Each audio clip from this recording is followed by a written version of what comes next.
should be streaming. Up, part 3. Yes, we are streaming, we are live. And I am back. So this is part 3. I've kind of fixed the USB. It is still very crowded, but at least it is not as crowded as before, and I don't lose as much data as before. I also took the opportunity to change the firmware, and now we also have the sleep control, which we didn't put up here, and the LED control. So we have D0 is to turn it clockwise, D1 to turn it counterclockwise, or the other way around. I don't remember exactly. It's also not too important. D2 will be for taking control of the sleep button. So we could actually connect it here directly. Come on. Why is it a bit short? Up this way. And if I now, let me put this back in on so you can see when the motor is turning, and we can check if this works. So we still see the clock speed, and if I turn it, there will still be some lag because the network is laggy, but you see the refresh rate is a lot faster, and it does turn, and I can switch it off. So this works. Yeah. The latency is not as crappy as it used to be. So my USB worked.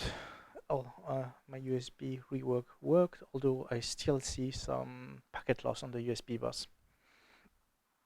Okay. What I also did is configure some GPIOs for the next part, which is this one. Also, this motor driver, I don't need it anymore. Is this actually, yeah, this is still working.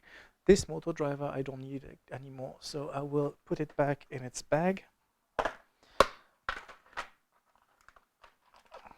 Here, you see, I have a bag filled with DR8833.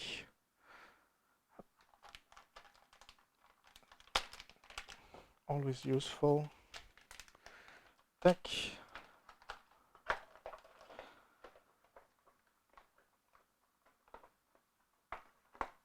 And this is my transistor box. Put it here for now.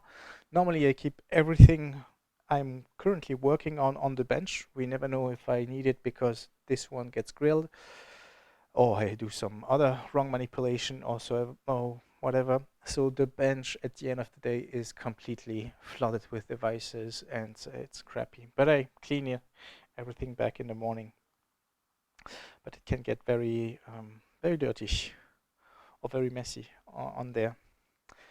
Now, what we want to do now is put this LED on. So this is not a yes, it is a simple LED, but it has 4 pins, and it is an RGB LED. I like them because in one package, standard 5mm package, I have 3 colors, and I generally don't need more than 3 colors to indicate the status of project. You could have even nice fading and so on, but for this case, we will only have 3 colors. On this RGB device, I think it is common anode, so the common plus, but we will check out using the multimeter. So let's put it to here somewhere, some reflection. Sometimes you see a lot of reflection. Let's try for it to make focus. Sometimes you see a lot of reflection because I have my bench light just above, just there, and this is good for working because I am at an angle and I don't see the glare, but for the other ones it's a bit of a pain because, or for the videos it's a bit of a pain because we can see reflections, and I don't have this don't want to move them because they don't disturb me. So let's put it to diode mode. Here we are in diode mode, and if I am right, the long one is plus. That's the anode. The shorter ones, yes, exactly. So here we have red, green, blue. I don't show it. You don't see it. Oops, more choice away.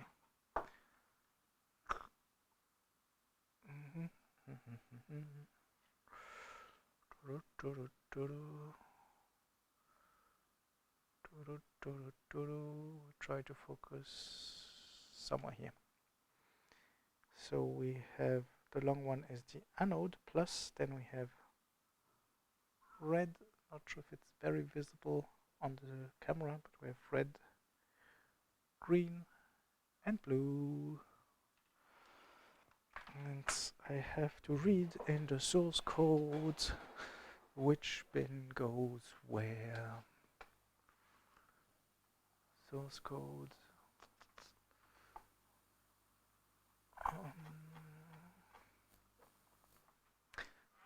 Red goes to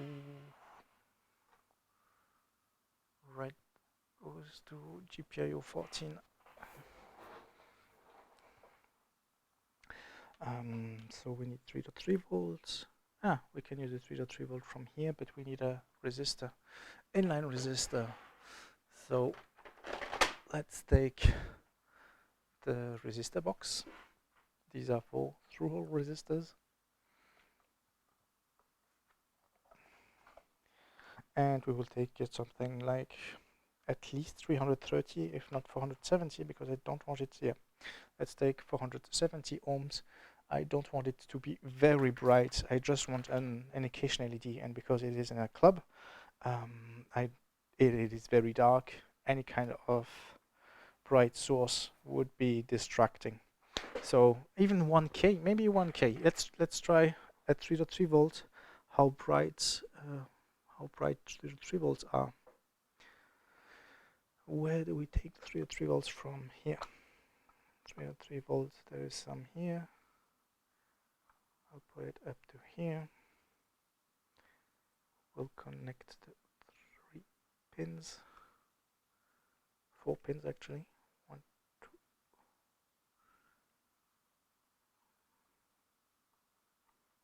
1, 2, 3, 4. And normally, let's use a cable to check with ground if it's too bright. Far too bright. This is too bright. So instead of 460, so it is good for now, so we can see it, but it is far too bright for the club. It's always dark there. So let's have something like 1K.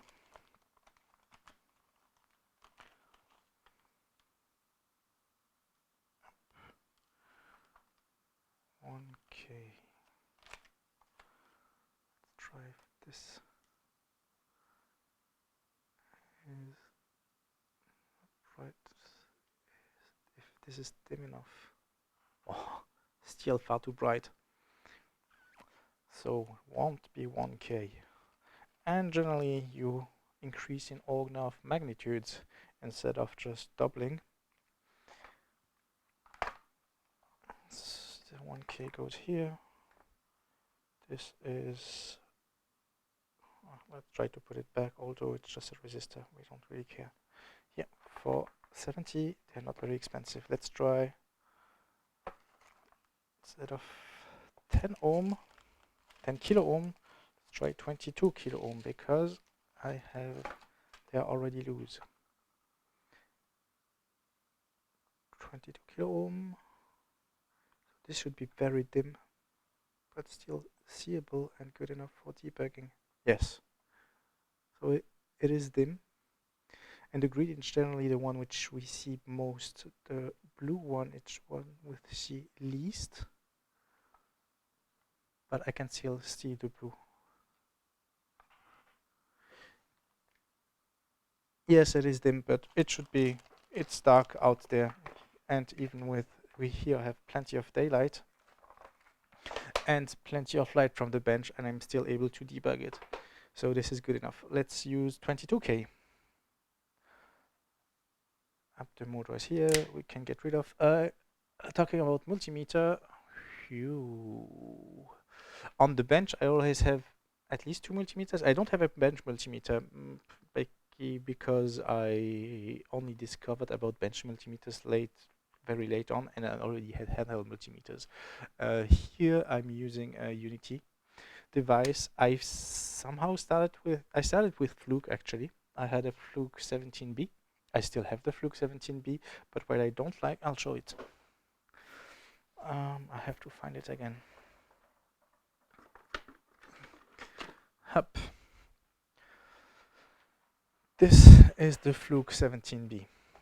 Fluke, very good branding, so I am very confident this is robust. What I don't like is first the resolution. It's not very high, the number of digits, but that's not the most problem. The highest problem is that the first thing when you start is voltage AC, and then you have voltage DC, and this is just a pain. I'm not doing electrics, I'm doing electronics, so I want voltage DC to be first there. I still use the Fluke, but only if it's for high voltages and high currents, because even if this is rated well enough and the construction is good enough, I've opened it and I've looked inside, I have more confidence in using this for high voltages and high currents. I think the safety is higher in there than in here. But I use the Unity for electronics. And on the bench, I have plenty of multimeters. So these are just main multimeters. And I like that the screen is very big, the resolution is quite okay. And I have 2 multimeters on the bench. The 71B and the 1671E. And this one has a dead battery, and I'll explain why it has a dead battery. So these are the 2 multimeters I use. I use this one most of the time simply because although it has here only 4,000 counts digital multimeter, this one has 22,000 counts, and this is a very high resolution. I don't care about the accuracy. I really care about the resolution when I'm doing AC. But this is good enough of a resolution. And the advantage of this one, it auto shuts off. This one does not shut down. So I only use this one if I want very precise measurements over time. Because it doesn't shut down, it drains. Sometimes I forget to shut it down during after a whole day, and it drains the whole battery. The advantage is that now, because I don't want to have an issue anymore for that, I've put here you can see the access port. This is a rechargeable 9-volt battery, and so I can recharge it directly using a USB cable. Just have to plug it here. Now you have to be very cautious. So now you see we have 1 more digit there. The font is a bit smaller. This is bigger, so this is easier to read, but this has a higher resolution. When I work with very low voltages or I need to debug some precise thing, the resolution is really helpful, because there you can see if something is fluctuating, going up and down. This one is easier to read. Now, when you do measurements, I never do measurements when it is connected there, simply because the charger makes a lot of noise for charging the battery, and also I am connecting this ground to this ground. And the advantage of having a battery-operated handheld digital multimeter is to have a floating ground, so you can connect ground anywhere. If I charge it, the ground is connected, so I have to be very cautious of what I'm doing. But for now, it will only be lying there and charging. So next time I use it, it's there. So I probably forgot at some point to switch it off, and the battery just got drained. But now I wouldn't recommend these multimeters. Well, I don't have anything against them. I still find them quite okay. But if you get multimeters, I have a third one always lying around. It's this one. This is the Aneng IN8009. It is very small. It is very cheap. The resolution is high. The resolution is high. It's also only 4 digits, but it's plenty enough. But it is cheap, small. It does electronic quite well. It has AA batteries and not of this stupid 9-volt batteries. AA batteries are a lot easier to recharge and to get. And the only disadvantage this one has is the milliamp range. I think it doesn't have 100 or 10 milliamp range, so for measurement currents, this is not good. For all the rest, this is perfectly fine. It has auto ranging and so on. Although auto ranging, I thought that it was really good because the first multimeter I ever got was one where you had to select the range by yourself, which, like, not auto ranging multimeters are kind of indication that the multimeter is a cheap multimeter. And because all cheap multimeters had that in the beginning, and the very, very cheap ones for $2 still have that. So auto ranging has the advantage that it auto ranges, but has the disadvantage that it takes a lot of time for auto ranging. You're talking about 1 or 2 seconds, which is a pain. Yes, you can select the range on the button here, but I don't want to. It's a lot easier when you know what you're working on. This will never exceed 20 volts. Just put it on the 20 volts range when you select the voltage, and then you don't have this stupid 1 second delay auto ranging. So yeah, auto ranging, I thought it was good. It probably still is good, but it has also some disadvantages. So that's done. And let's put this back here because we don't need any more. This will be on my second desktop.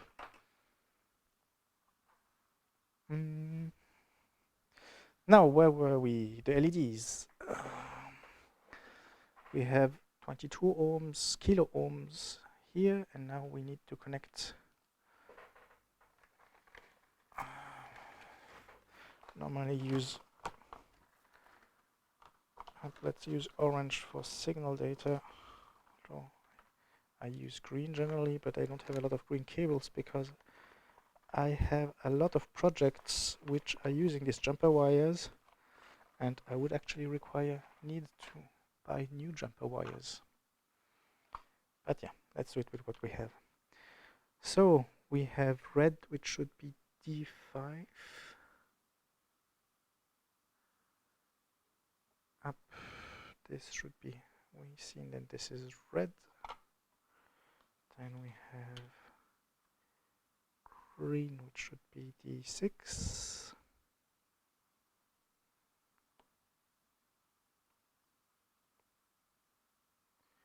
And this is red, this is for power. And blue should be D7.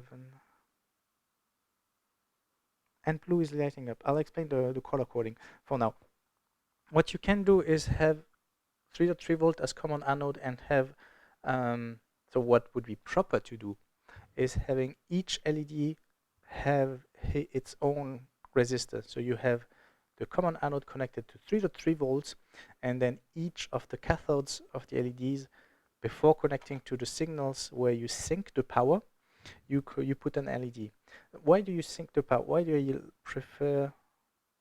On LEDs, it is preferable to sync the power. Why to sync the power? Because NMOS are more efficient than PMOS.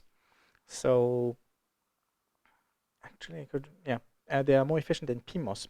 So it heats less.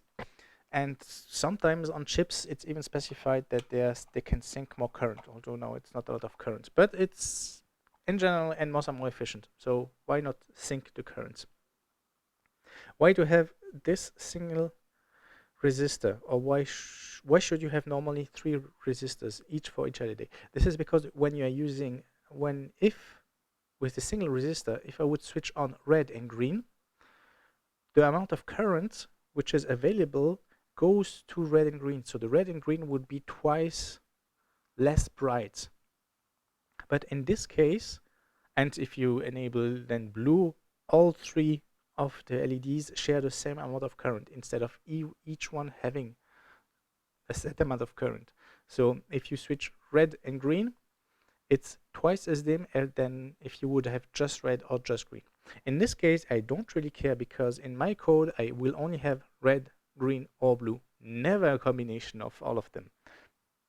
So I never encountered a case where I don't have enough current or where the current should be lower.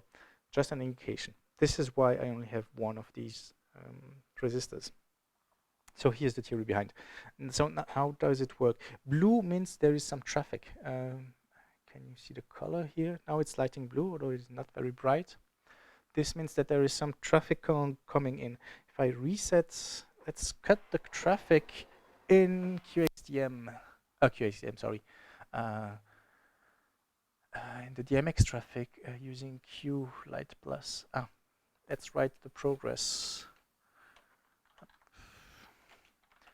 Tests GRV 8833 using ESP8266. This is what we've done, and it works. Test DMX traffic. This also works over Wi-Fi on ESP8266. And now we are testing the LED. So this is a current progress or current status. Let's switch off DMX. So now on the network, there shouldn't be any traffic anymore.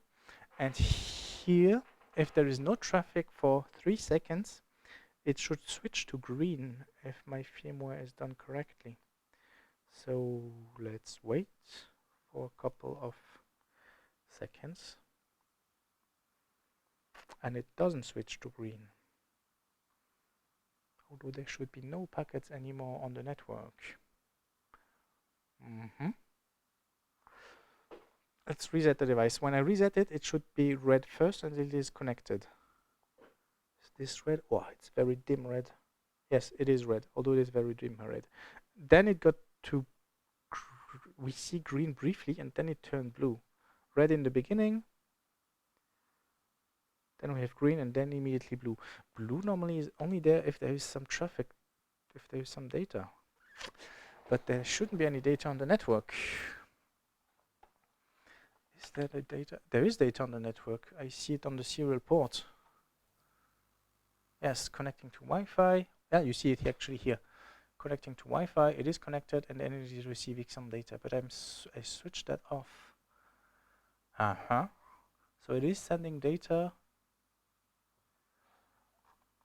although the output is switched off. If I disable the output, there shouldn't be any data anymore. And it should turn green. Yes, it does turn green. So it does send data, although it doesn't send live data, it sends QLC plus sends any kind of data. But for now we can see that the green works. And actually with that we've tested everything on the breadboard and it works. This is almost shorting, but not shorting, but I have to pay attention. But I don't care anymore. We have the prototype on the breadboard. I always do a prototype on the breadboard because we can see if everything doesn't work well, we can reconnect it and so on. It's easier. Now that we've done the prototype, the only thing we didn't test is charging the battery.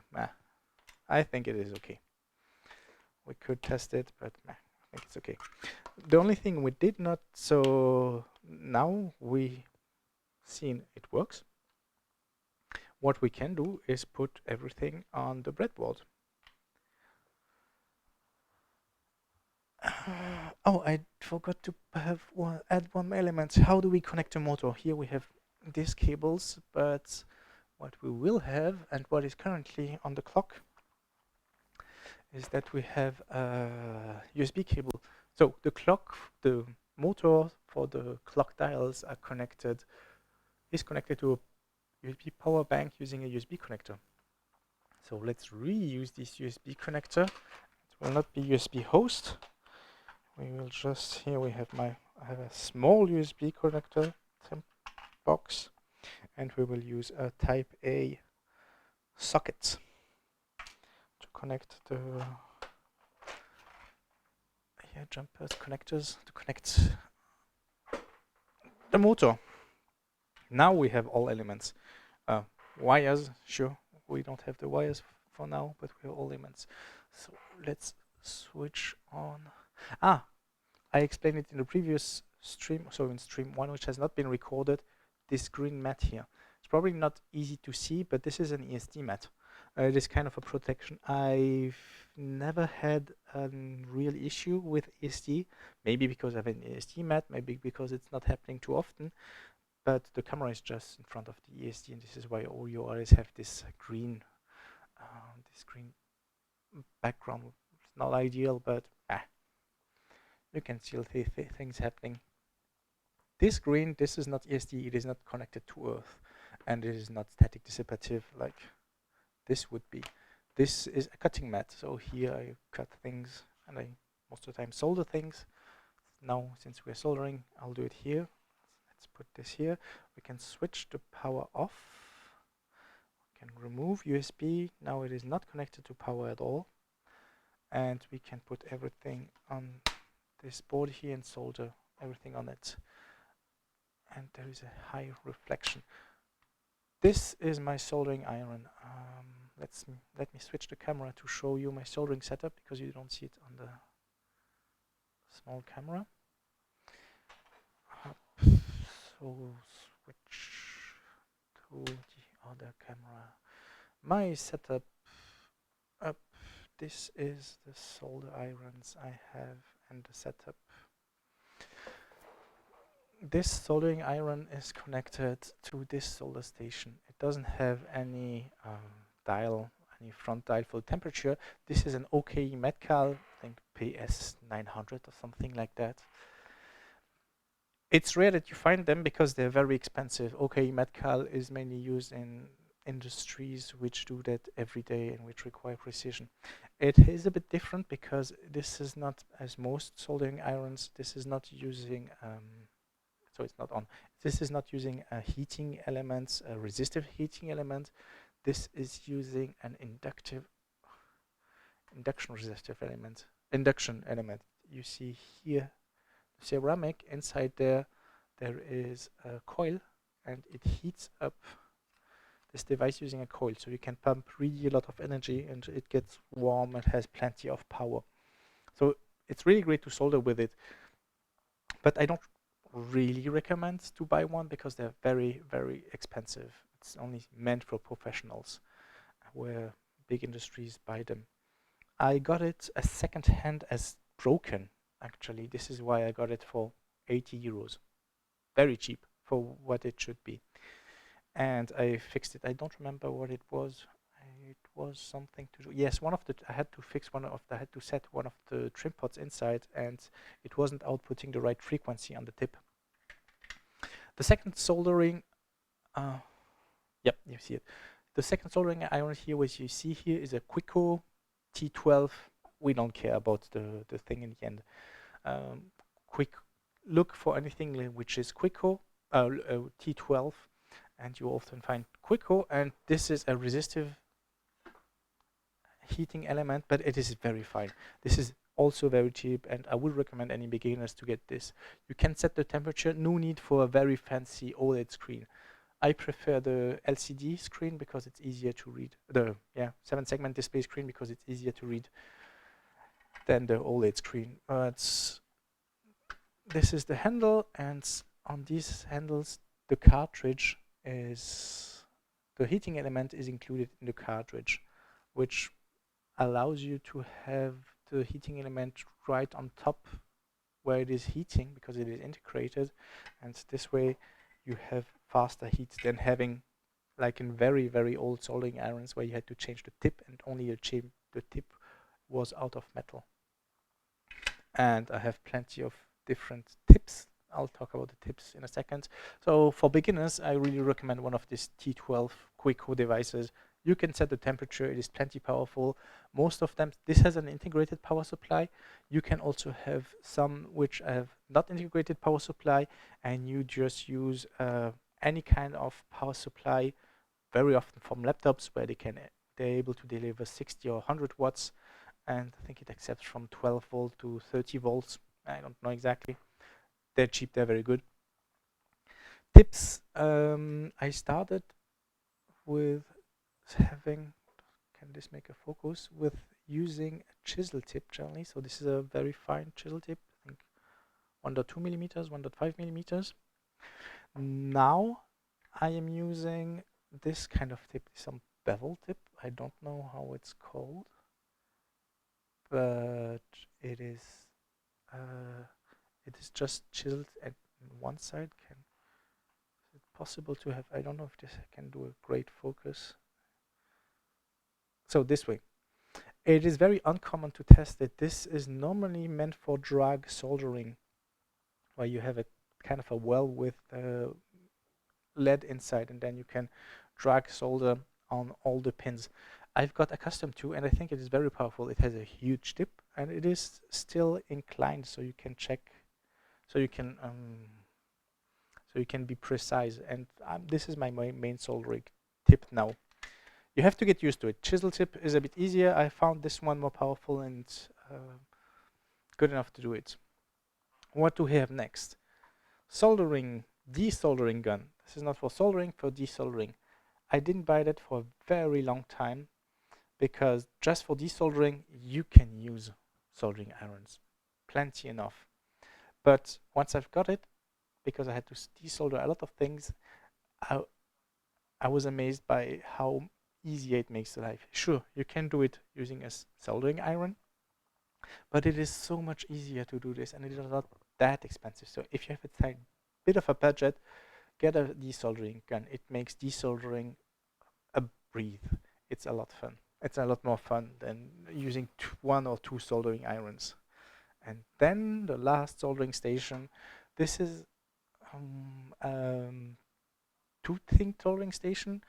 This is my heating gun, and it also provides a soldering station, but I don't use the soldering station anymore. I just use it for the soldering gun, for the heating gun. As soldering station, I already have these two devices. So this is my soldering setup. Let's switch back to the other camera and start to do some soldering. So up.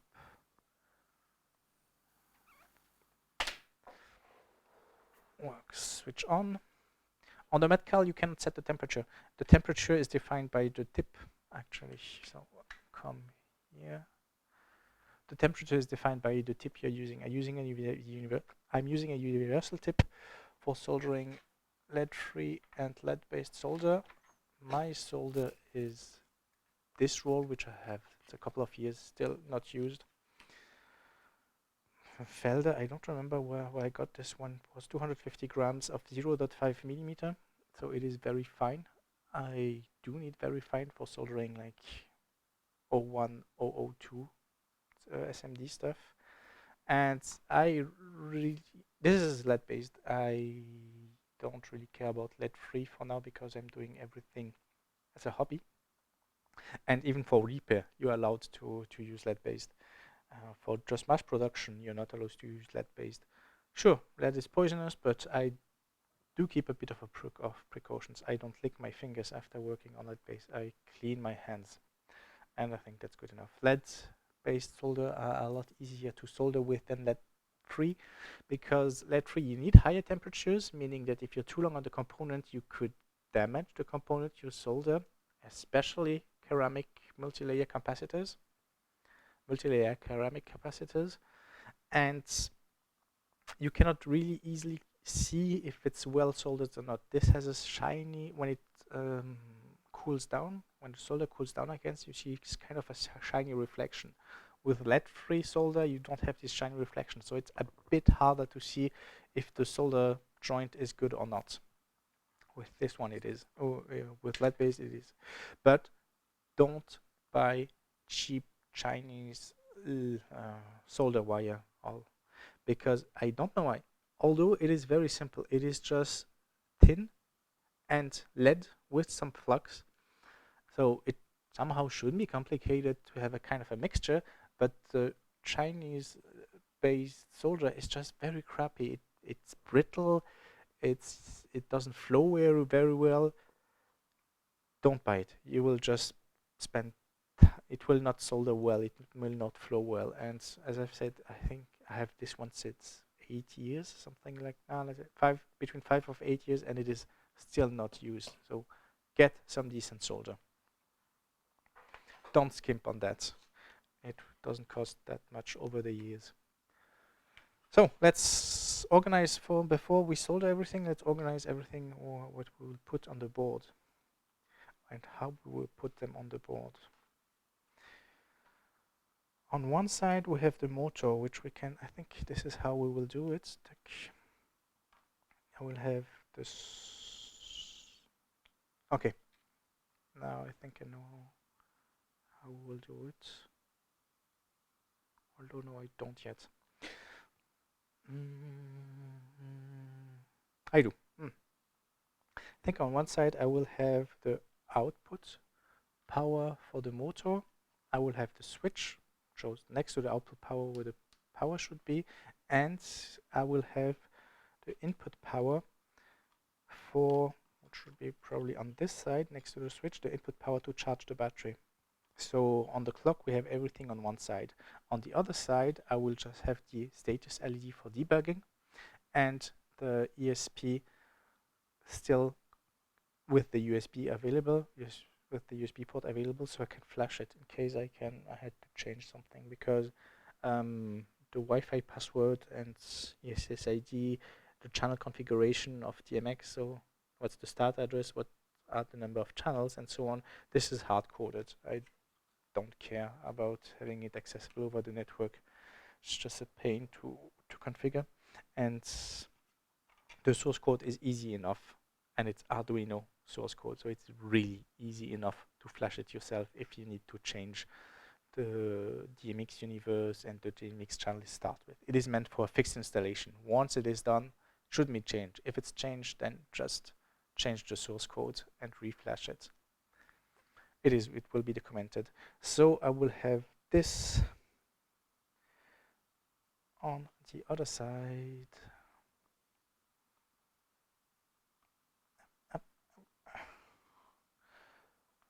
Let's take this.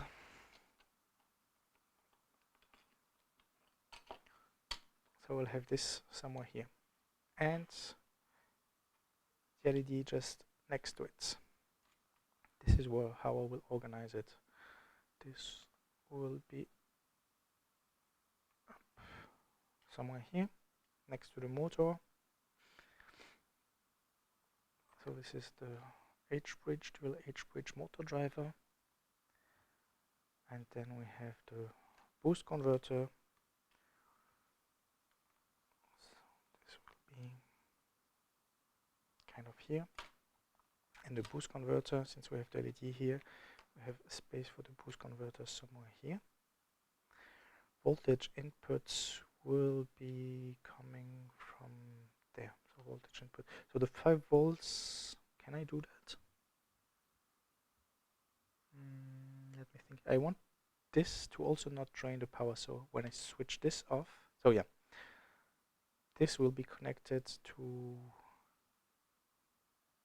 will not be connected to V in. How do I want to do this?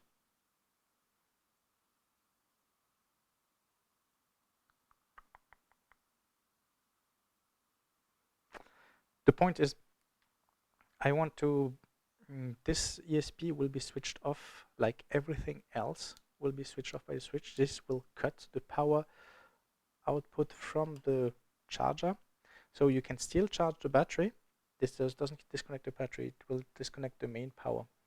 So, okay, you cannot disconnect the battery from this board, you can still charge the battery, but when I press on off, it should cut power to the booster, to the driver, so to the motor itself, and to the ESP. But I still want to be able to flash the ESP, although I don't connect the USB.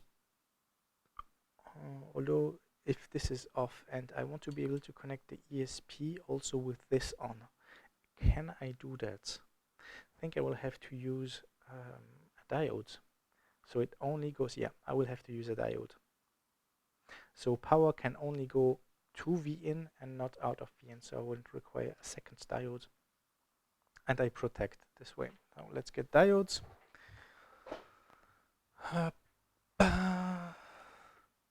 So even if I plug the USB in, it will not charge the battery and so on, because the device will be connected. Else, if there is no USB, the device will be connected to the battery. Here, diode box, diode and LEDs. This is where I put all the diodes and LEDs, and I want just a universal diode. Universal diode 1N4007. It's can resist 1 kilovolts, can pass 1 ampere. This uses 70 milliamps. This is good enough. It has a 1.1 voltage drop. This is quite a lot.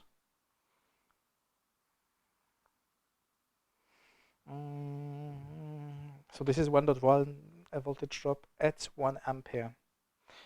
Do I have something smaller? Ideally I would use this, but the voltage drop is just very high. So I do have, Schottky diodes. I will use a Schottky diode. Schottky diodes are generally very high frequency diodes. We can go fast, but the advantage of Schottky diodes is also they have a low voltage drop. You see here it's just 500 milliamps at 2 amps. It can carry 2 amps, and it has only it can only withstand 40 volts. I don't know if it's the 4 volt voltage or I think it's the backwards voltage, reverse voltage, 40 volts, but we will never have over 40 volts. So I will use a Schottky diode for our device.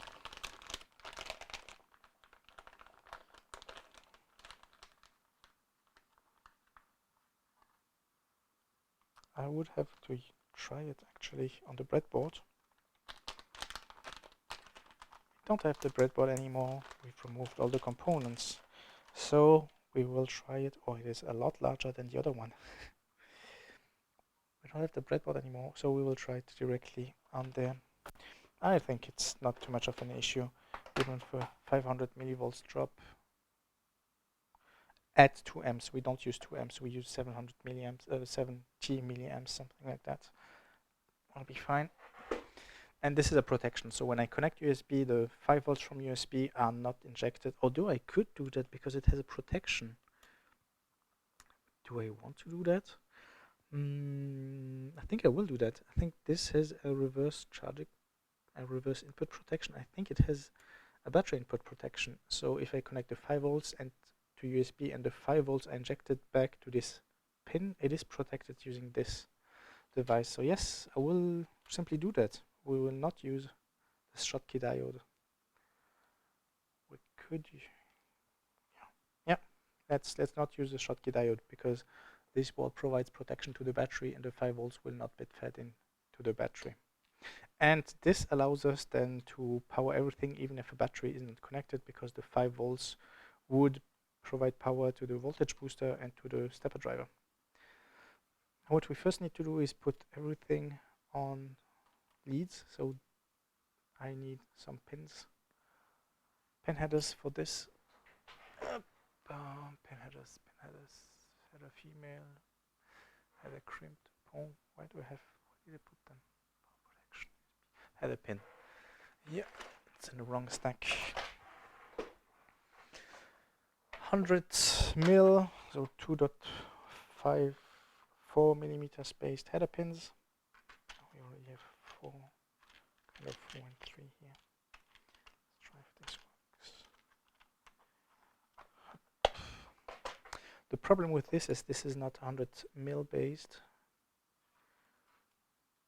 Is it? No, it's not. But close enough. I think we will still able to solder something to it. So if they would be friendly, they would do the spacing between the pins or the holes 100 mil based grids.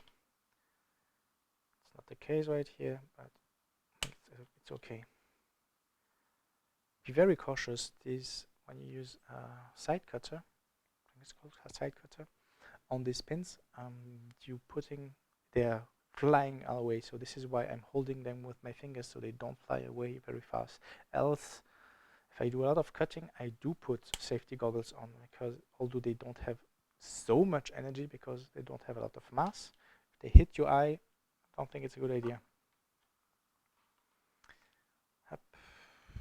We can remove all cables, we will not use them anymore.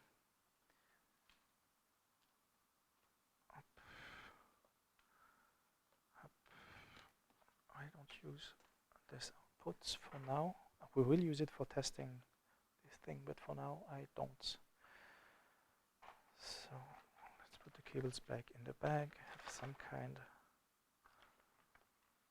of a clean bench, although it is starting to hold a lot of items. And to solder devices and to keep in 100 millimeter grid, 100 mil grids, you see it doesn't fit very well. And so here I have to force them inside, up, up.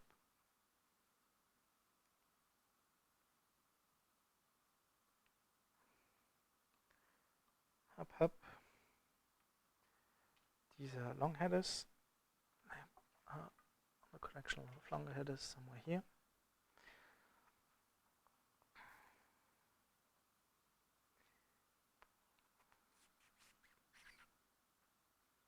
Somewhere here. Yeah, one more. Somewhere here.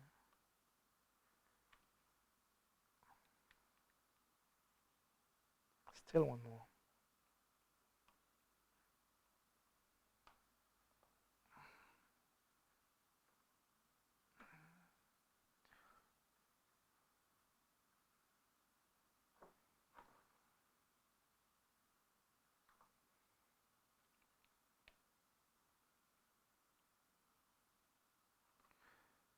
Up. So you see it is bent.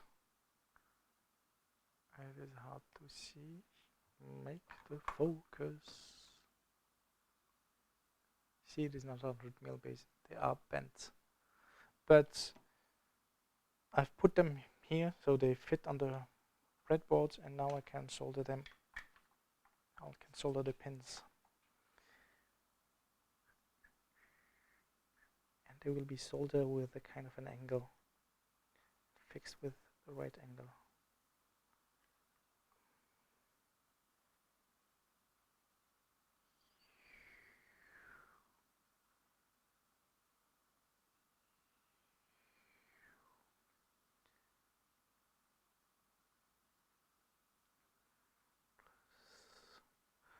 Up.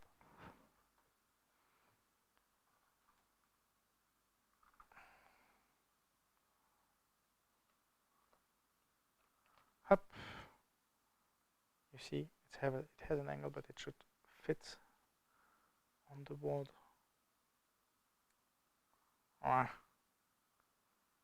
Not completely though. Good enough. So let's put it here. I generally put, so there is a bit of a depth inside the box. It is enough for the pins to go through up to the end, so I don't have to cut them. And then I also have enough space to add the cables.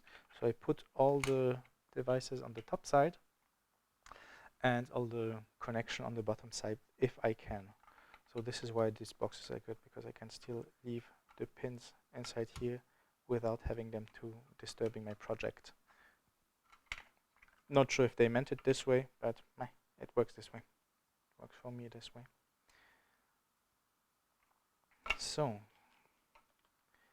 we will have this here, and this is high enough, is it? Yes. Well, it's not very high though. Here we have the output. We will put it the other way around because connection is higher.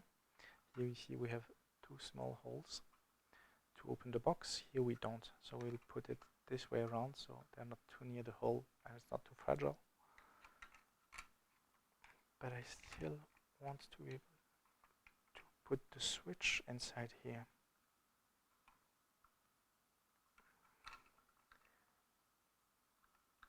If I put it here, will I be able to put the switch? Yes. Maybe not. The USB cable is larger. So what I could do is have this on the side, this in the middle, and the switch on the right. Because generally you don't charge. Yes, if you have this on the side. Problem is that I cannot put the switch right next to the USB-A because the USB-A cable is larger. Do we have a USB-A cable here? What I mean is here, the USB-A cable, although it's not too much larger, it is a bit larger. So I want to have a bit of a spacing between the USB-A ports and the switch, because the switch is a tiny bit larger. So we will put the USB-A completely on the side. This is also not 100mm based, but okay.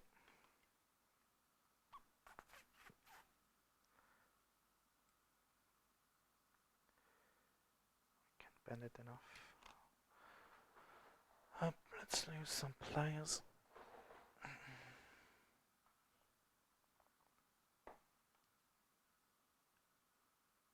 To bend this for now.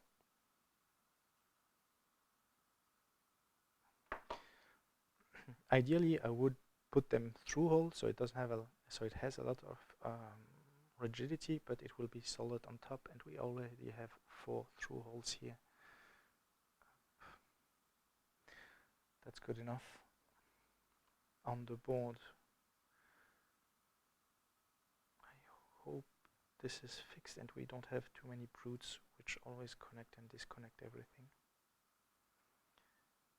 Up. Perfect. Fits on here. I will connect this. So I will have to solder this before I solder this on. It will be right next to it. Up. This will be here. And then we will have the switch right there. We still have access to the, so here we also have USB, micro USB cable. Do I have some here, micro USB? If I connect it, do I still have space? Yeah, not perfect, but it's, if we leave it switched off here, and put it here above the screw, although it is not ideal, because I want to be able to access the screw without removing the switch. It is still okay. Is it?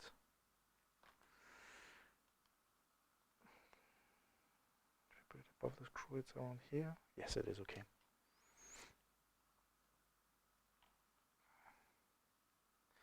And on these we will only use 2 pins.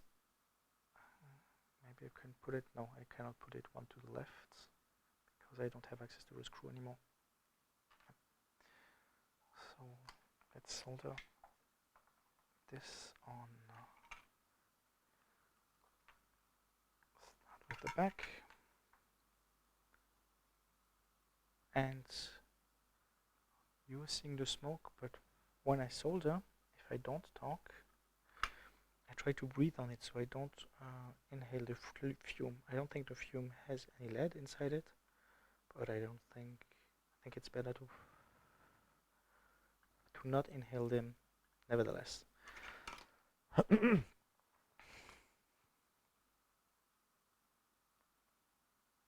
Let's solder this. Plenty of solder so it holds well. 1 pin and the other pin.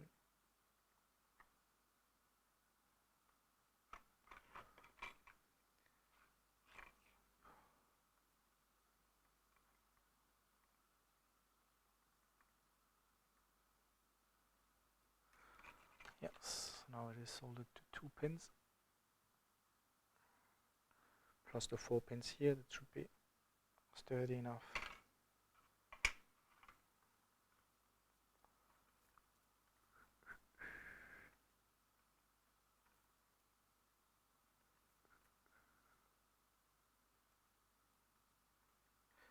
Not as sturdy if it It would be through hole, but I don't want to drill holes just for that.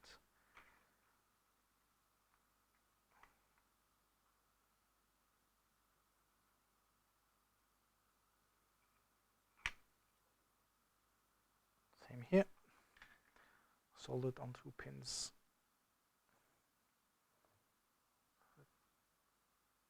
Like any semblance of focus. And it will be put this way. There is kind of a gap, but the USB cables still, yeah, it does fit. We'll make the holes in the end. For now, we only place and solder the components, and then we will solder the wires between the components. And we do it one after the other.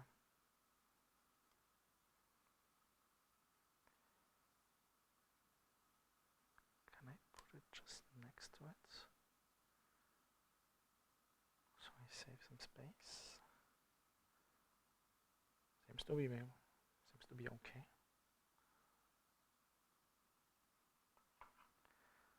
Up.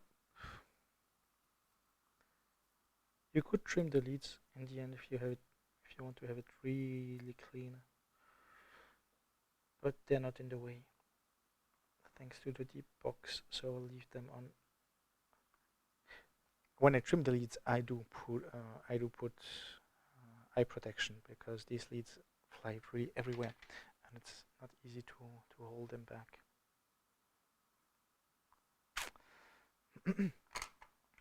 Still fits. Good for now. This doesn't make an autofocus, that's a pain, but it's this way. And this will be here. Yeah, so there's enough space. Check. Perfect, that's enough space. Here we have, check, these are the 2 leads. Here we have what the RC world calls a GST connector, but GST is actually just a brand. It's not a very specific type of connector. This is a GST P from the PH series, PH2P. PH means there is 2.5 millimeters pin spacing. And let me take the boxes. Here we have plenty of JST connectors. One is PH, the other is XH. XH is, I think, what is this? Ah, no, PH is 2 millimeter connector. XH is 2.5 millimeters connectors. But we'll use XH. Here we have 2 pins straight. This is the socket. This is the plug. And it fits, and we will use this for the connection. I will mark it as battery though. We can put the connection anywhere because the cable is long enough. And I will keep the cable not this long because I have enough space in the box. And when I unscrew the box, I can still remove the PCB without having to disconnect it and without having it in the way, so it can still be connected.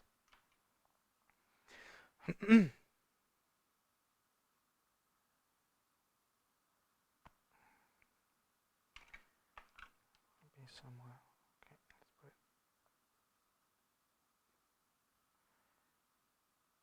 backwards. Yeah, somewhere like that. Then it will be plugged here. Up.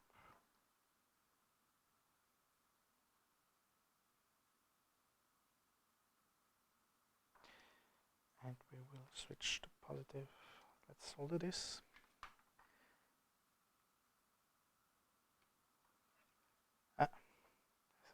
I was too fast.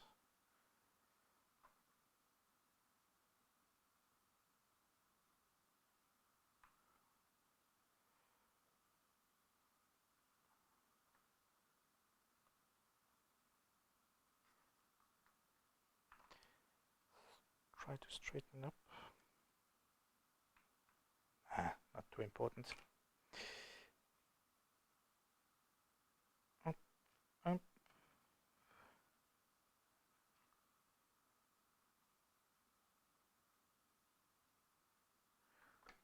Good enough. Now we have the switch connection. Right here. Fits. And the box can still close, even if it is. We also have, here I also have 90 degrees. Actually they're mixed. 90 degrees should be in here. I also have 90 degrees, so you plug from the side instead of from the top, but the box is big enough to plug from the top. This way it's easier to connect and disconnect. Looks fine this way. That's on one side. On the other side we want, so this is the charger, this is the motor. On the other side we mainly want this device. Oh, let's get back.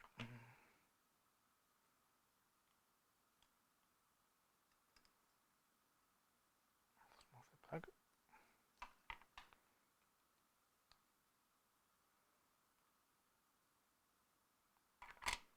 Fits. I put it on the left, on the right. Oh, don't care. Leave it a bit some space. I can easily put the screw on it.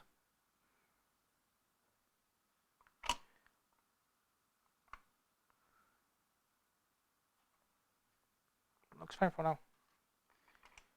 And the driver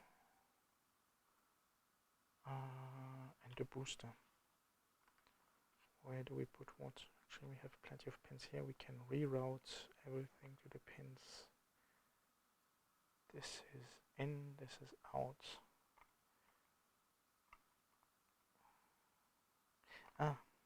This is out.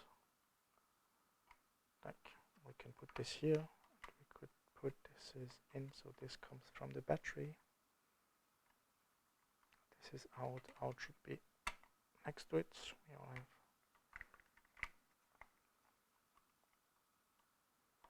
It's not too important where it is. I don't. Already switching. I don't want to switching stuff too near from the USB. But I don't have any other space.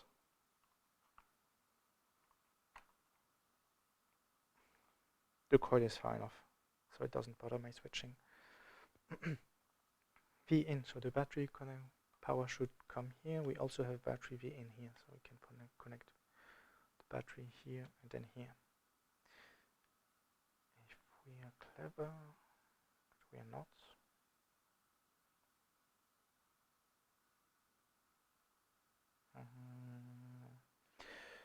What if we do it this way?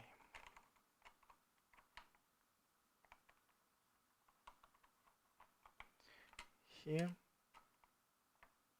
and here. The control connection will travel from here to here, which is a bit far, but at least the V in is here, here, and the V out is directly to the motor. And what is V out on this thing? U limits. This is, yeah, this is V in, so this will be out plus. Yeah, makes sense to put it this way.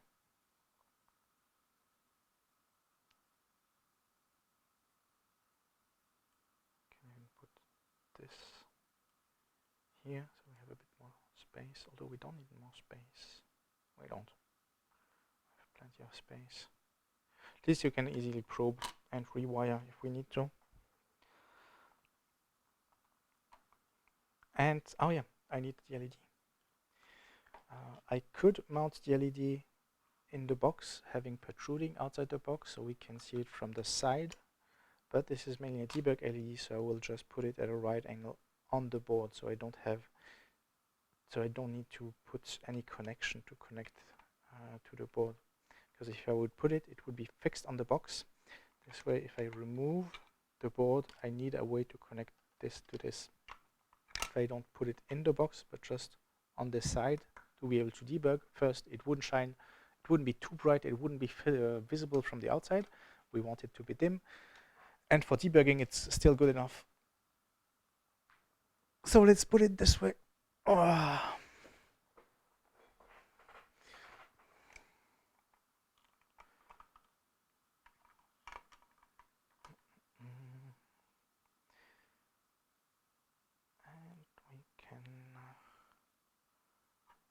bend it.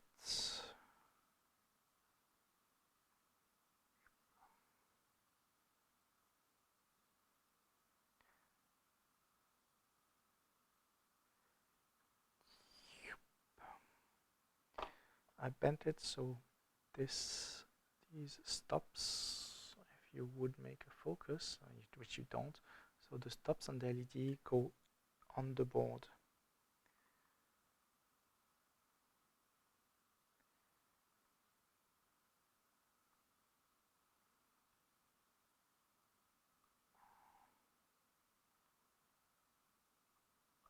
How about something like this?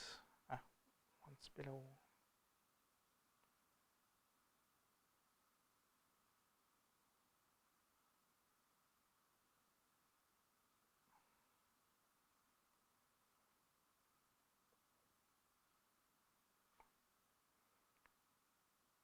Check. Does it touch? And this. No. Fits inside. It touches a bit, but there's enough wiggle room. That's good enough. It will protrude a tiny bit, but not too much. Now we can solder everything in place. I have to remember which is the long lead. The second one is, I can still check the long lead with the multimeter, but I think the second one is the long lead. I don't see it anymore. Multimeter, come here. Diode tests. I guess it's the second one. And I was right. I recognize it because the second one in the LEDs goes through the main piece of metal. So this is very often the anode, the cathode being the one with the smaller metal where the wires go into the anode.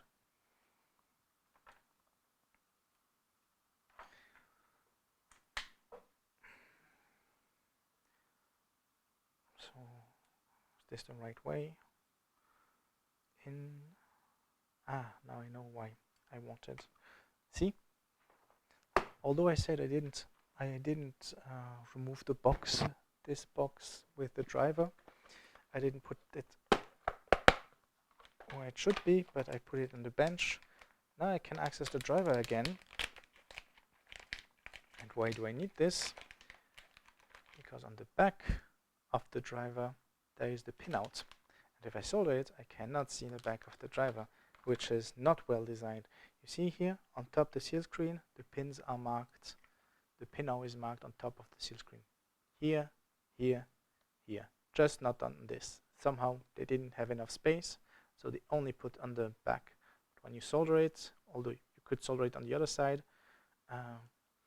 you cannot read it. We could, it's a tiny motor. On here you could have a heat sink, but the motor is so tiny we don't really care. I don't think it will do any damage.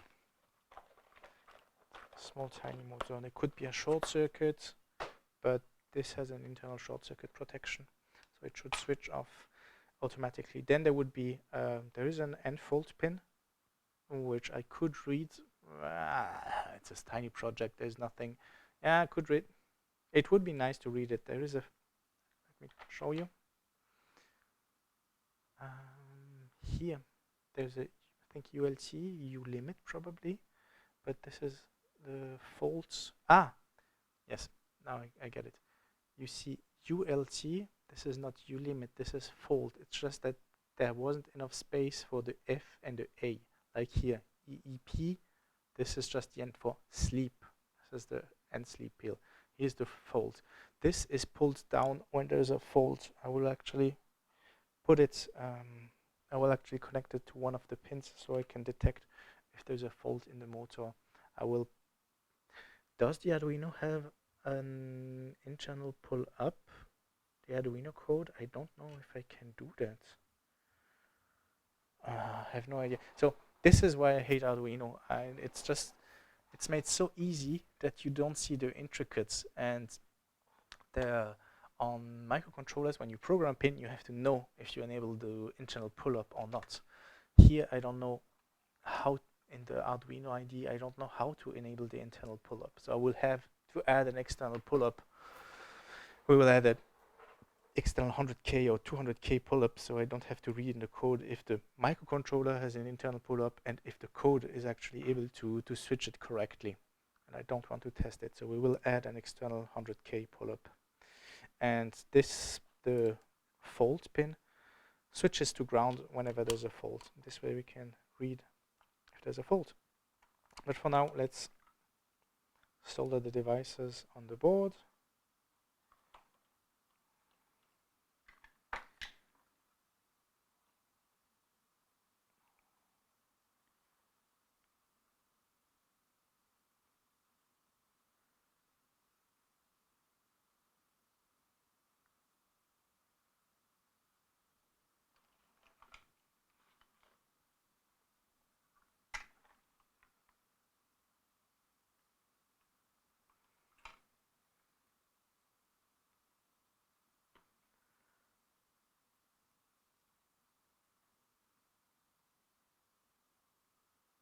LEDs are a bit old. At least there's kind of a bit of a rust on the leads. You see it doesn't flow very well on it.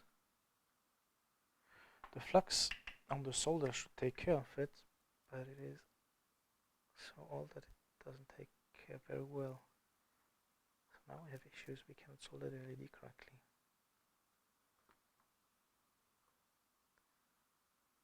It's not ideal, but it does make a connection and it holds it. But you feel it, and it's easier to see with the...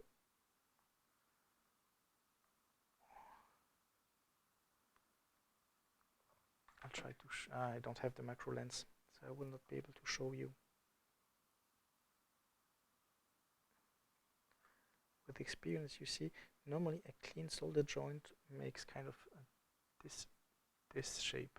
So if you have the pin here, the board here, when you solder, you have kind of this fillet, like a tiny mountain. You don't want a blob, a concave. You have convex, concave. Either way, you want it to have like a mountain and not like a bubble. Bubble means you don't know if on the bubble it's soldered correctly on here. So you don't want too much solder, and you want enough to see that it forms a fillet. And I don't see it forming a fillet on the LEDs. This means that the LEDs are the LED leads are either crappy metal or the metal just oxided. This is also why you generally keep the parts, when you put it in bags, you put some anti-desiccants, the thing which prevents water from coming, because water is one of the causes for oxide to form. No water, no oxide, but not a lot. Still some oxide. Okay, now I have my safety goggles because I will cut these pins. They are too long. And even if I hold them with a finger, I never know if they go flying very far away. I also have, so another way to prevent it from flying away is using this kind of plier. This plier, I'm not sure if you see it, it has an additional kind of a piece of metal that touches the pin, and this prevents it from flying away because it is a bit further in. So you could this to prevent flying away, or you use your finger and you put safety pins. You see, this was flying away. Not a lot because my finger got a bit of energy, but it did fly away. Up, safety goggles, away. We have the LED, we have the voltage booster. This is now set for 3 volts, for 6 volts, but we will be able to set it in situ for more if we require more.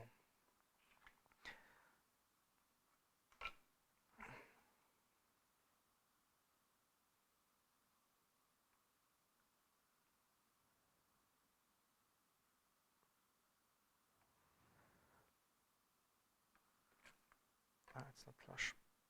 Generally, I solder 1 pin, then I put it flush, leave it resting, and then I can solder all the other pins.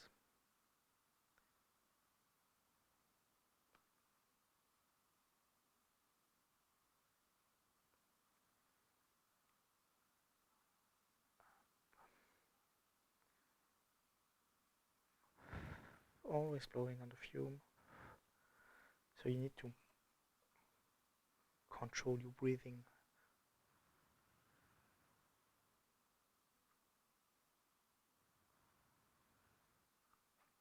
Take air while you're not soldering and blow while you're soldering.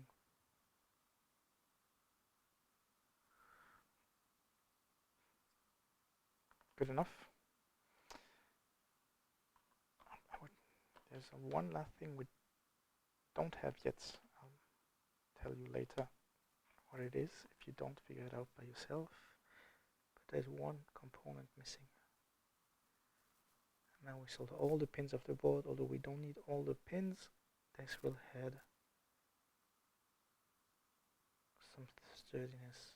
We could just solder the pins we require and the ones in the corner. I like to have things somehow clean and not just performing the task. This way.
Last two pins.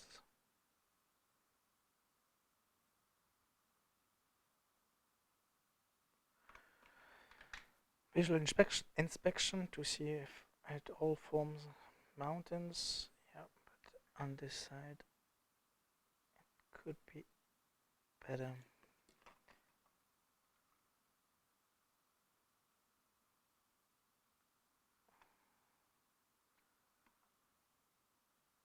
The advantage of having the fillet is that some solder remains on the tip, so the excess solder, so it's very useful.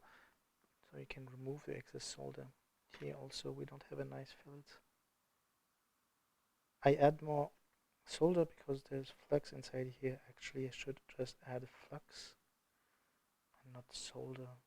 But solder is right here, flux is too far away. The flux is there to remove the corrosion and prevent new one from going in and making a heat bridge. 3 tasks of flux, and you always have not enough flux. Flux is something you can always add, and it makes soldering a lot easier, particularly SMD. Through-hole not that much, SMD very important to have plenty of flux. Like any lubricant, you can't have enough of it. It's just harder to remove in the end when you have plenty of it. Just use alcohol, something like that. These are almost all components. There's one thing, sure, the wires and the LEDs are not here. Do I want to add protection resistors? Do I have resistors here? I have 33 ohm. I don't have 100 ohms resistor here, but this would be ideal. I would get 100 ohms resistor. So we don't have the resistors, but the resistor, I don't always add them on top. I always also use them as wire on the bottom sometimes. Depends. What we don't have is a way to connect the battery. We need to connect the battery here. It already has a connection, It's a pain of a connection. I want to have an XH connector. We could also add, we'll use PH connector, which is a smaller pitch. But this way we cannot, when someone plugs something in, he cannot mix between the battery and the power connector. Although it is me, I don't trust myself. It is smaller, but the pitch, yeah, it has only a 2mm pitch. It's not perfect, but fits in. And the battery, how will we put it? This way? Yeah.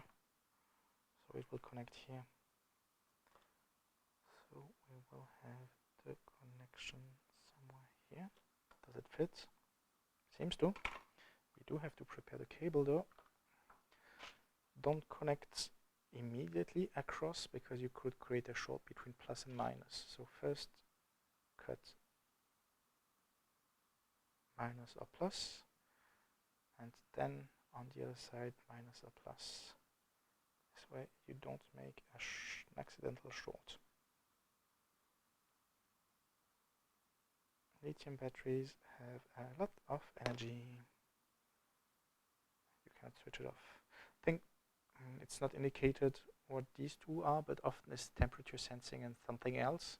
We don't require those. We can just remove it. We just need plus and minus. We will check if this is charged. For that I need to strip the wires.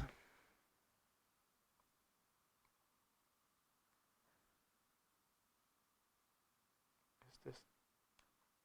Yeah, good enough.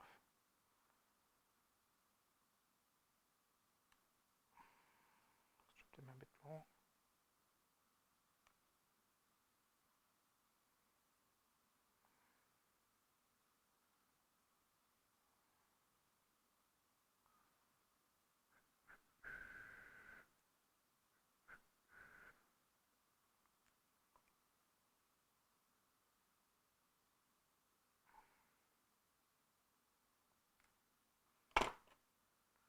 Wire stripped. Let's check if it has some kind of a voltage. See? First menu item, DC voltage, and then you can switch to AC by pressing on things, but this way DC voltage on first. Item. Let's have somewhere where it has a lot of reflection. This is battery was in my battery box, so it probably doesn't have a lot of juice, but as long as it has something more than 2 volts, it should be fine. 3.7 volts, it is still charged. And we know that red is plus and black is minus. Should be obvious, but always check. It doesn't matter. You check to be sure. Don't want accidents to happen, and you never know if in the factory they make a mistake. So here we have the crimping devices, the crimping, I don't know what they're called, crimping headers, crimping, something with crimping headers. And we will crimp them. Do I have, where's a crimping tool? Crimping tool. It took me ages to find a correct crimping tool. I recommend, is it written where it's here? Crimping tool. I have really a lot of them. I think I have 8 crimping tools, and I was never really happy until I found those. This is the iSwiss, yeah, iSwiss EWS 2820M. This is the hand crimp.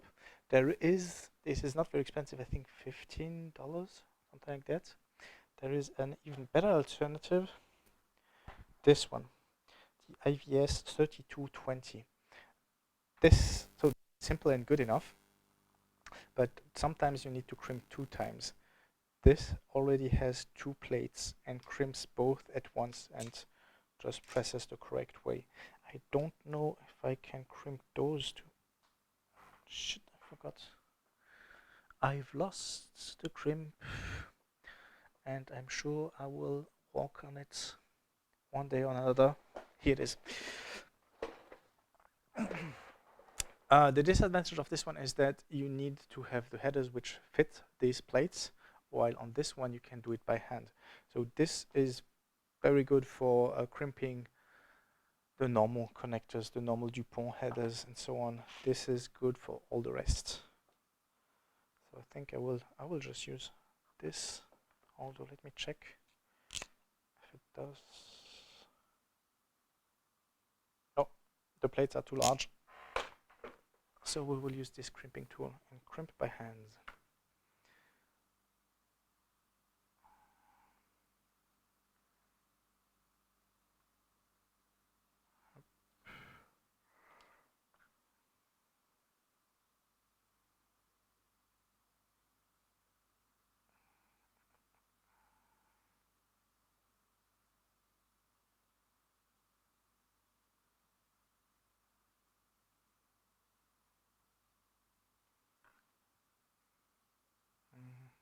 I need to put the two cables. One would be enough, but since the two have been stripped, let's add two cables. Okay, I've crimped the back. Now I need to crimp the fronts.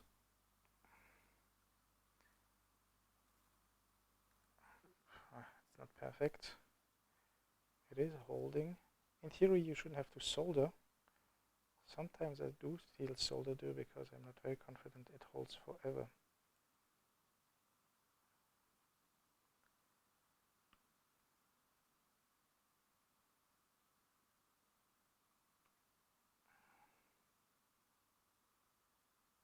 And you can still correct it using pliers. Oh, now I broke it. Still will add a bit of solder, just to be sure. Makes a good connection. It adds time, but it improves the confidence.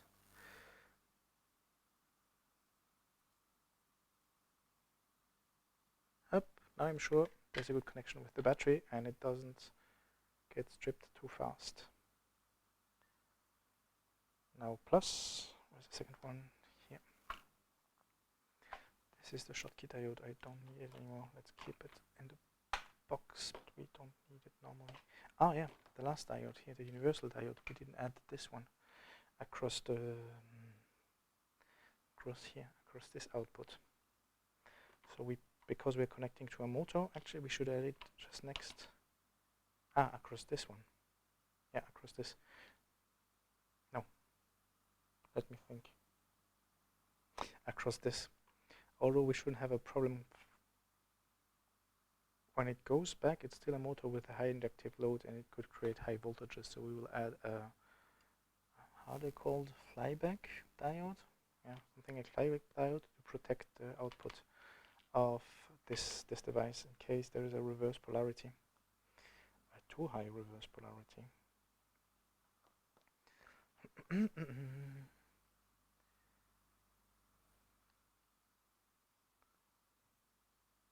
And check. Now the wires.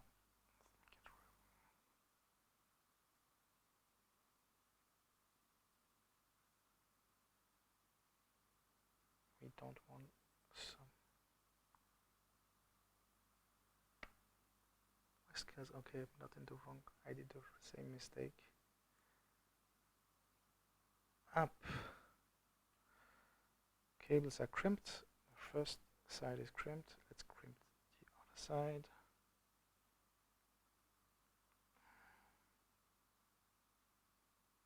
Okay, second side is crimped. Looks much more beautiful. But I will still add solder.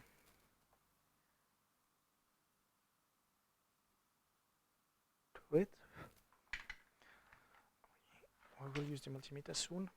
So now we have both things crimped. Now we can add it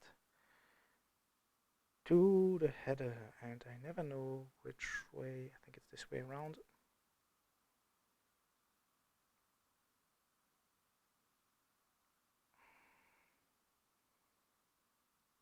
Now you have to insert and make a click.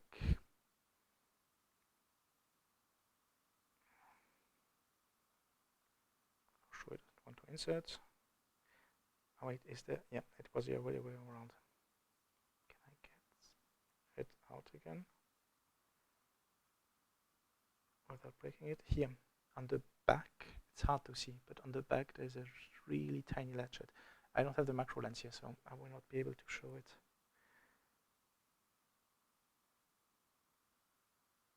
And it goes in a lot easier this way. Here. Oh, will it able to do macro? Can you macro? Macro. Okay. Can you focus on what I am trying to show? Ah, it can. So there's macro enough. So when you see here, there's a tiny spring, a tiny ratchet on the back of the thing right there. This tiny piece of metal, this is what clips here, and you can also lift this piece of plastic to remove it again.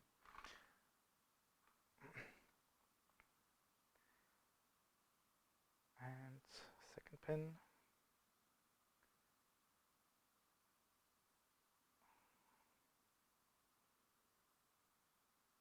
Go in, it did make a click, it is holding. I don't require these pins, but I leave them there. Doesn't matter. And now if I connect it here and I measure, I should have again 3.7 something volt, 3.6 volts.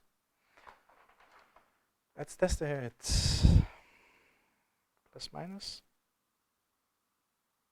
Oh yeah, what I forgot to say. Multimeter are not very important now. Well, it's not too important what you do. What is more important than your multimeter, and probably more expensive than your multimeter, is having good leads. I like the one with sharp tips.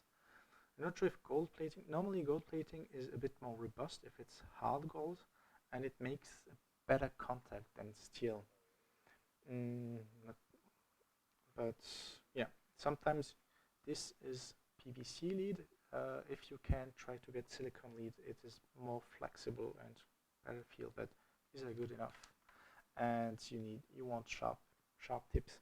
This probably costs more than the multimeter, but it's more important. So do we have 7 volts? 3.6 volts. Yes, 3.7 volts. So our connection works fine. And we wanted to have it somewhere here, the tab on the bottom.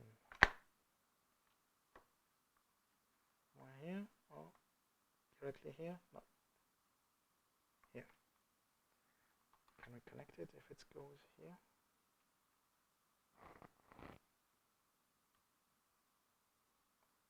Yeah, so it fits. Not ideal, but it fits. So let's solder it on.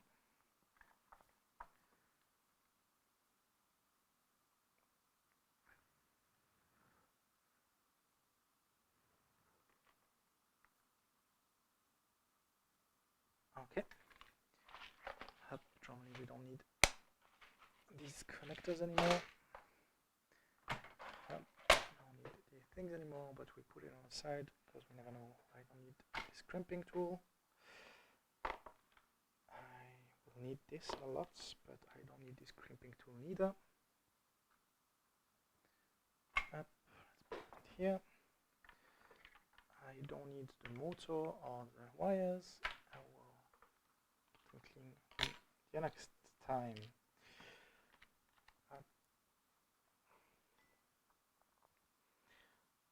I didn't mark it, but I still see it, and this is red, green, blue. The one on the left is red, I think. Nah, don't remember which one is red.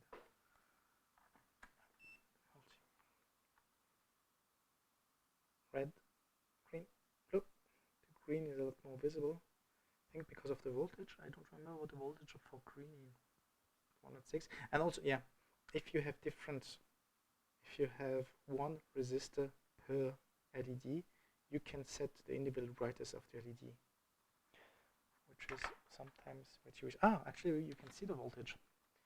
So we have red LED 1.5 volt, green LED, my multimeter doesn't show it.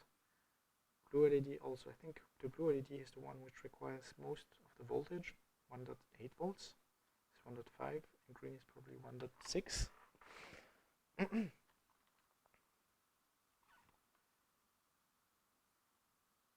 Up. This is the common, this is 1K, 22K. This is the 3.3 volt output which we will put to the common anode. We can add it on top. Something like this.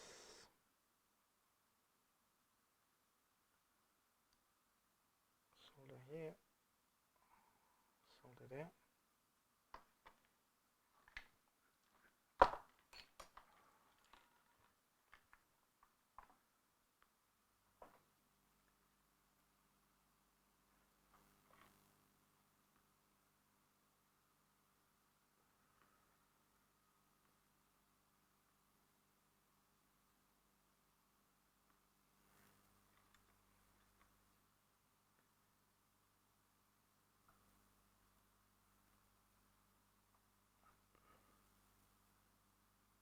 Useful when you use resistors is that you can use the lead to solder the leads directly where you want them. Hold the lead while you cut them.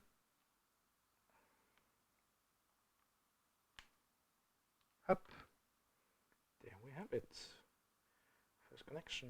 I also wanted the diode from this output. We're in here. Output. Whatever happens, if there's a reverse voltage, it will be protected by this diode. We don't want to put it on this output because it's an 8 bridge, and we will, since we turn it clockwise, counterclockwise, sometimes we have a reverse voltage, but we don't want it to go back inside here, inside this step-up converter.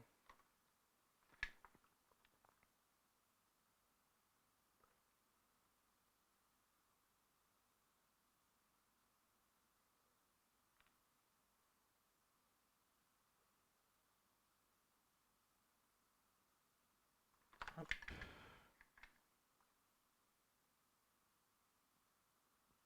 Fine.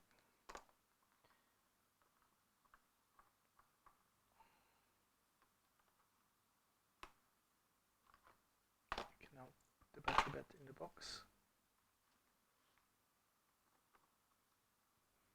Up. Audio is still working.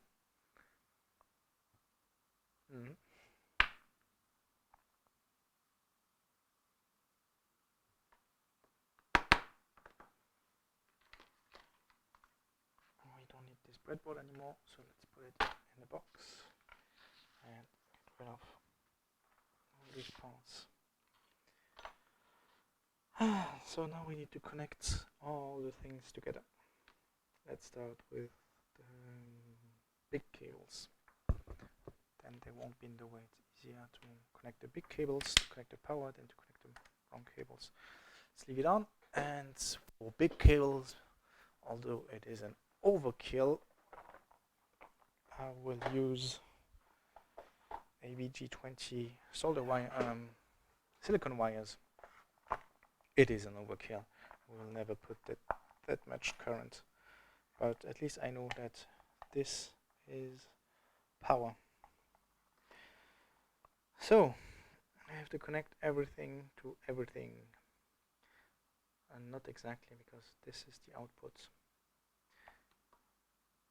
So damn it, we'll use this because we don't. This is the Schottky diode, but we can reuse the leads. This is large. What we will do is connect the output plus here to the switch, because the switch will cut power to everything.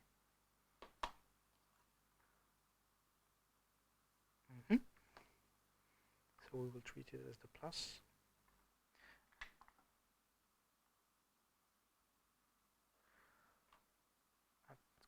one side. And the lead which I just put in the bin, you could reuse them actually. The one which I cut from the LED, the resistor and the diode. You can reuse them on the board instead of wires. We don't want it to make a short.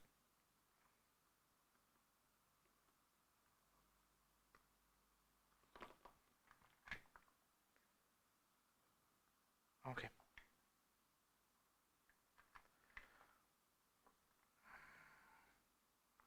Sorry for the glare. Can I tilt the camera so the glare is not that? Yeah, it's a bit better. You still have some glare, but it's still better than it was before. What do we need to connect next? We need to connect the battery minus, or the battery plus to it.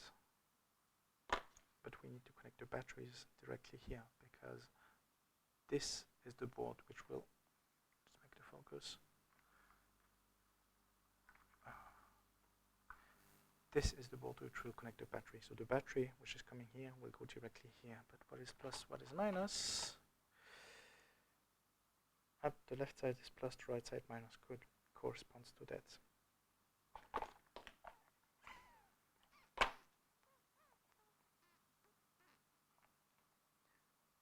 B minus.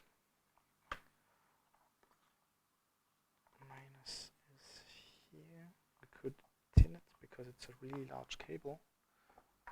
Come here.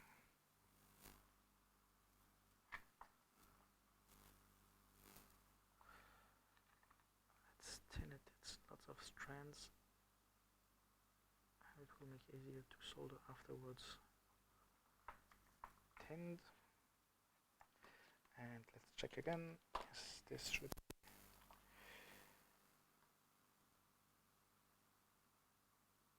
Battery minus, and actually we can connect all the battery minus and grounds together, but we won't, although no, we can't.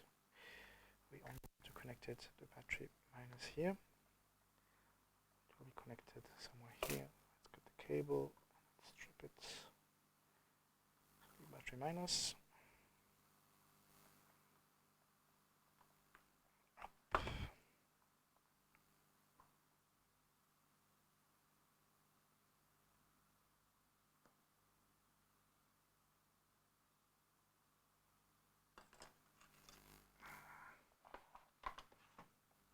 Let's tin it.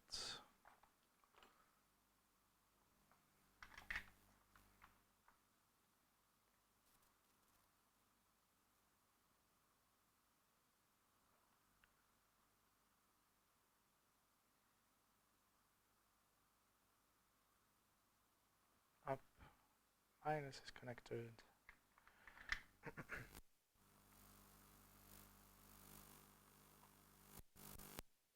Do the same for plus. Battery plus. Actually, watching me soldering is probably as boring as me watching someone else coding.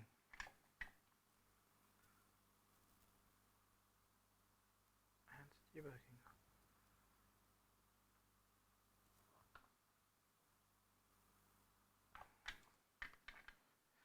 Have battery plus.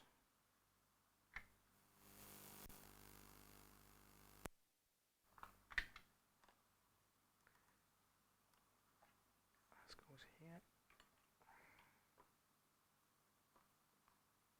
Then we can connect if the battery charging works,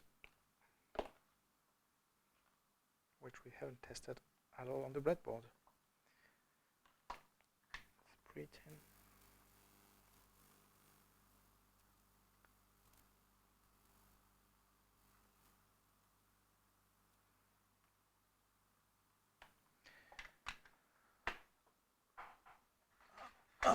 Come here. Some tweezers, so we can precisely. So these are tweezers with ceramic tips instead of metal tips, and these are very often used for e-cigarettes. So you can change the bit which gets warm, but good because they also prevent heat from going from dissipating into the tweezers. It should be connected. Do I worry about this connect? No, there's enough spacing.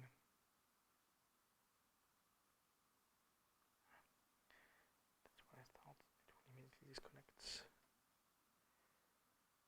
Some more solder. Now it is connected correctly.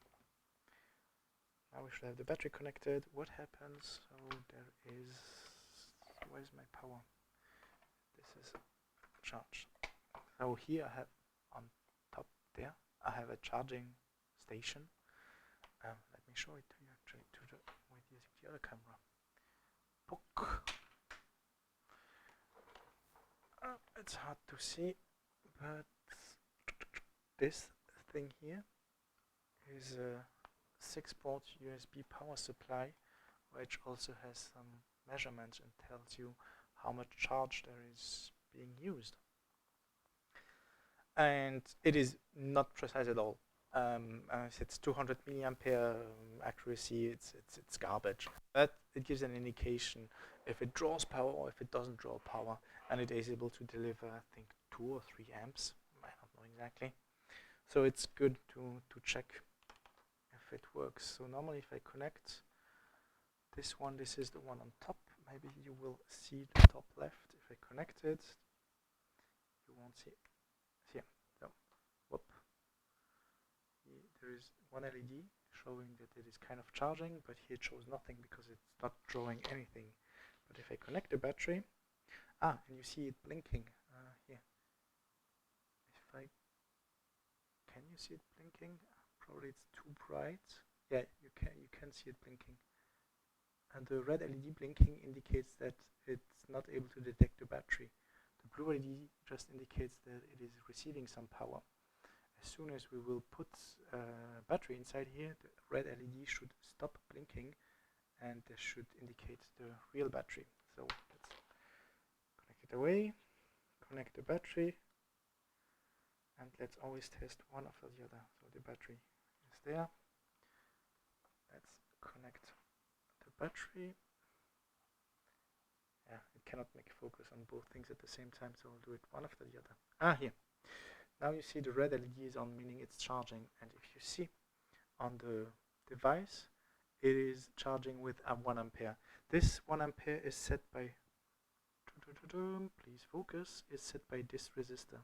If you want it to change, just look at the datasheet for the TP5046 or 4056 and have a look at the V charge or one of the resistor.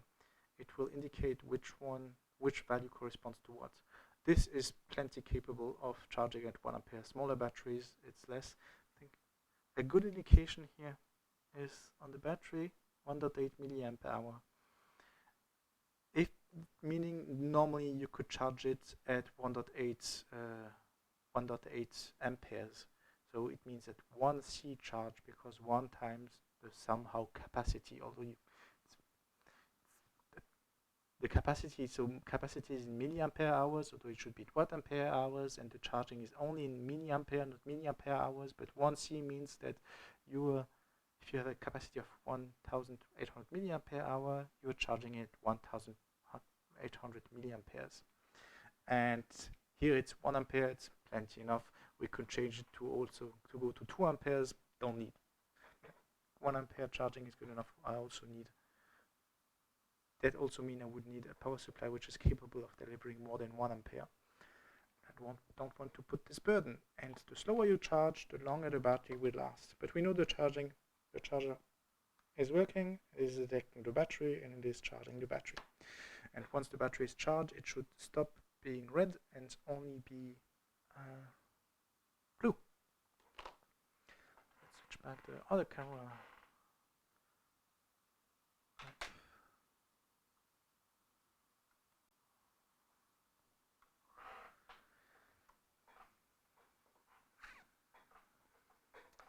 Battery. So we know the charger is working. Now we can connect the outputs to all the grounds we need to connect. We have connected plus. battery out. Are they actually interconnected? I don't think so, because they want to protect it. This battery out will need to be connected to all the minus. We all have 1 minus, 2 minus, and that's all actually. We only have these two. Useful. And these two minus are just next to each other.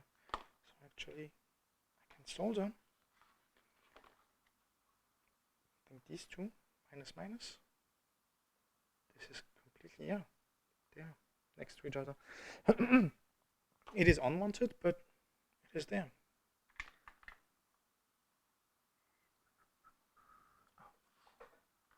Camera.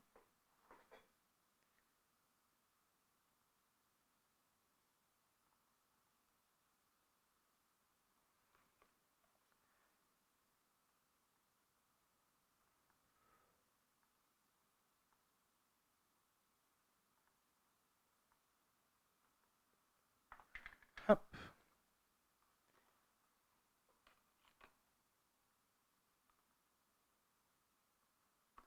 And now I only need this minus to go up to here. And the two minus are connected. Let's prepare the minus cable.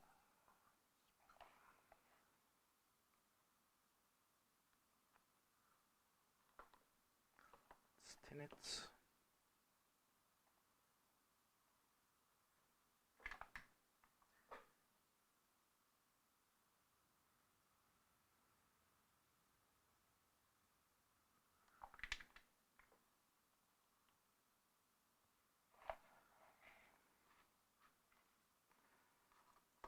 This minus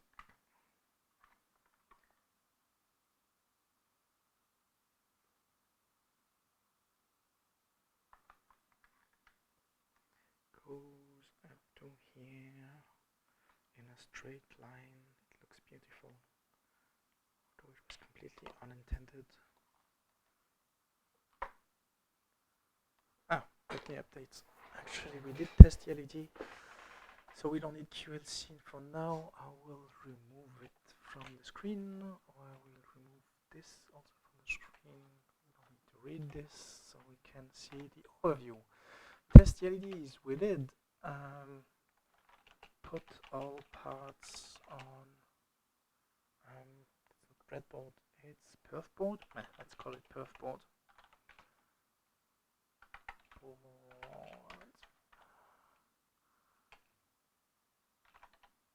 Solder wires between parts. This is our status between parts.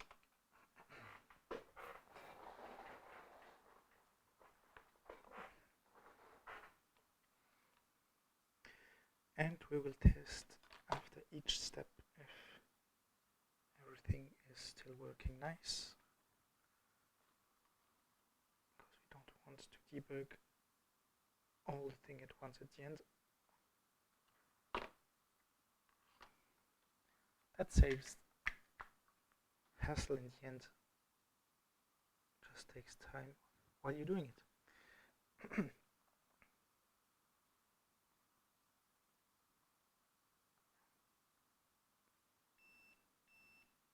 Multimeter complaining and trying to shut off.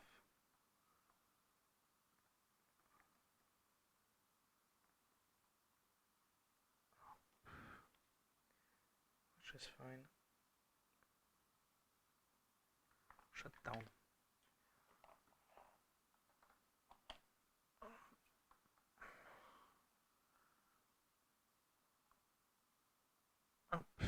Okay, now it's better for me to see. Minus is connected to the bar going to the 2 minus. Voltage booster, power board. This was minus, this is minus. Now we need to connect the plus, which is going here, to the plus going here and here. One is here, the other is here. So we will, how do we route it? What's useful with wires is that you can do 3D routing. On top on it, or multi-layer routing, we have enough space. Let's tin the wire.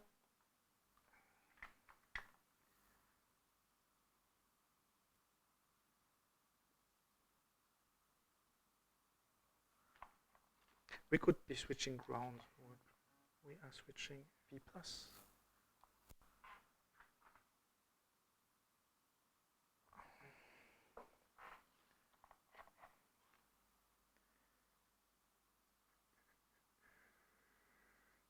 This is the output.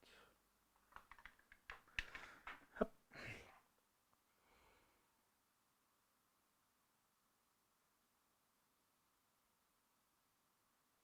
Read the messages.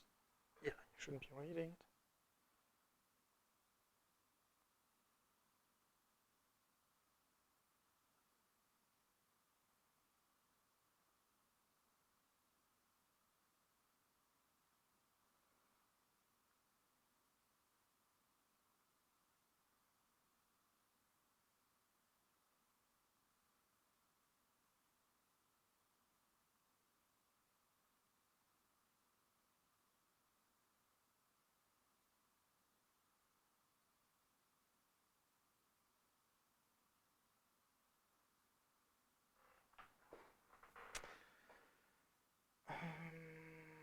Plus needs to go in Vn. Vn is here.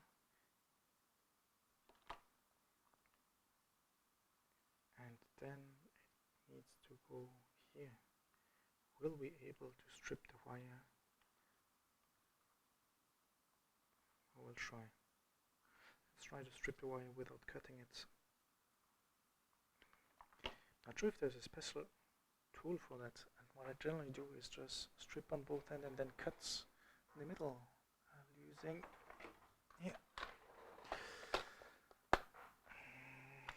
cutting knives or scalpels. I like scalpels because they're very sharp, but they get dull very fast. So, somewhere around here. One mark, the other mark, and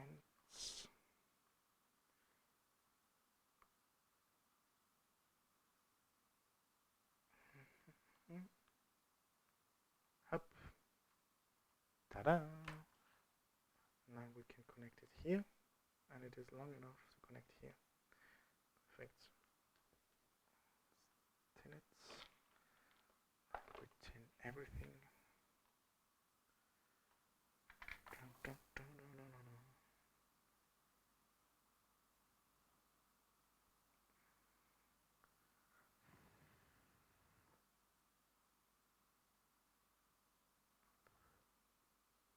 And solder.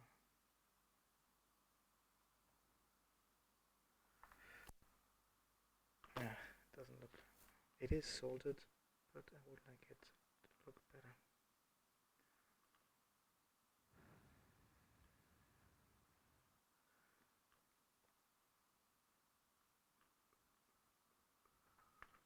It wasn't wrapping around, it was soldered on one side.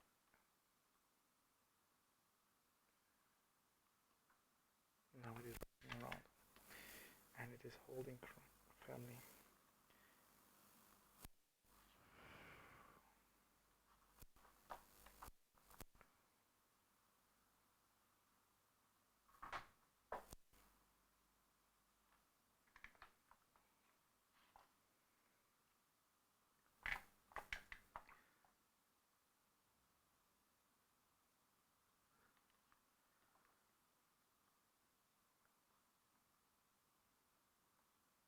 Up. All the plugs are connected, and oh, it's not really, yeah, but it's not straight, and it's not that important. Now, if we connect the switch, there's the switch somewhere here, because we need to switch power. And if we connect with plus, we don't need the battery. This should provide, although it does, no, the TP does provide constant current at the beginning, it's the out, but when it doesn't charge the battery. Oh, is it? I don't remember exactly. Let's try it. Off. Yeah, it is. You need a battery. So, battery, we could use power supply instead of the battery, but I'm too lazy to get cables. So we have the battery, and yes, if we connect, if we switch on the battery, we see the blue LED, meaning there's voltage going here in, and it is on. Here there should be 6 volts. So let's measure if there are 6 volts.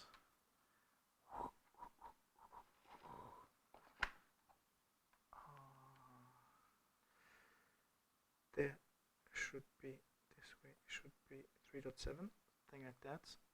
3.7, and here there should be 6 volts output for the motor controller. Yep, 6 volts output. Power is fine. At least we don't have a gigantic short. And yeah, this is kind of a pain with this TP 4056. You cannot use it without the battery connected. If you connect it here, there will be a constant current output or some triggering on the battery pins outside, so it doesn't provide constant voltage to do things, or constant power to do things, because it's pulsating. This is kind of a pain. I would have somehow wished that when you connect the 5 volts, it will straight provide 4.2 volts, constant 4.2 volts. It doesn't. You can cheat. You could actually have a diode going to out plus from the USB here, but we'll have a battery, so it's fine. But this device will not be able to operate without battery. It will be able to operate with a battery if you provide power here, and actually we could try that out. So no battery, so let's switch it off. And even if we switch it off, we should be able, if we connect it here,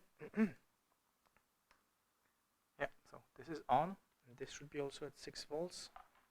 I'll leave, I don't need to cut anymore. Let's put it back here. We should have 6 volts still here. Yes, and the power supply here doesn't show shit, because it's probably drawing less than 100 milliamps, and although it has 2 digits after the points, the second digit is fake. It has not resolution. The resolution is 0.1 ampere. But still gives a good indication, and it has 6 ports, which are somehow independently monitored, so it's okay. Cheap stuff. So this works. That's fine. We can try it this way. We could connect either the LEDs or the driver, motor driver.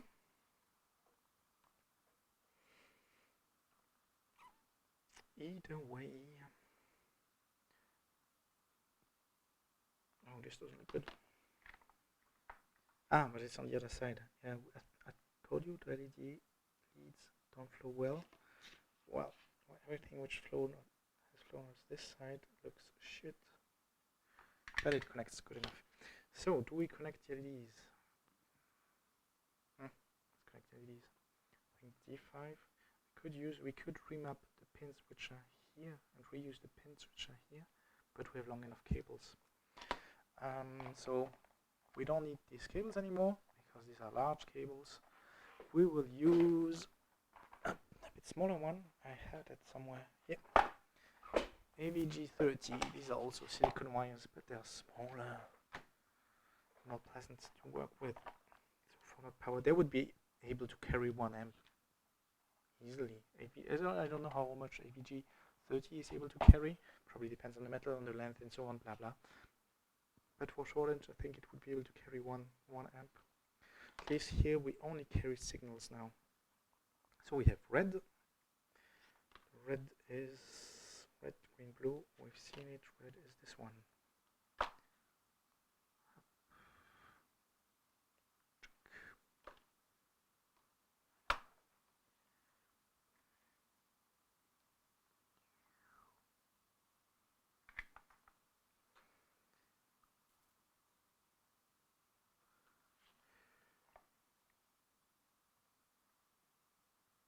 Red and red should go to D5. Don't know which one is D5. Is it this one? No, it's this one. Should be able to go here. So have it somehow correctly. Get it here.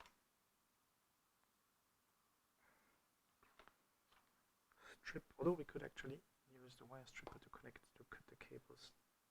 I don't have to change 2 times.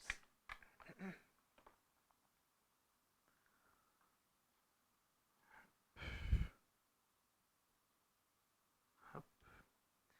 And I need to find D5 again. Which one is D5? It's this one. No, it's this one.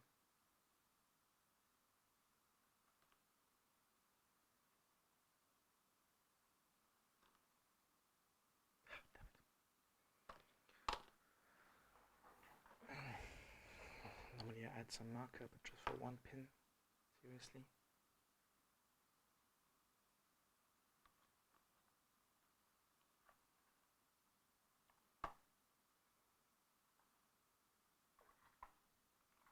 Oh, come here. Soldering iron.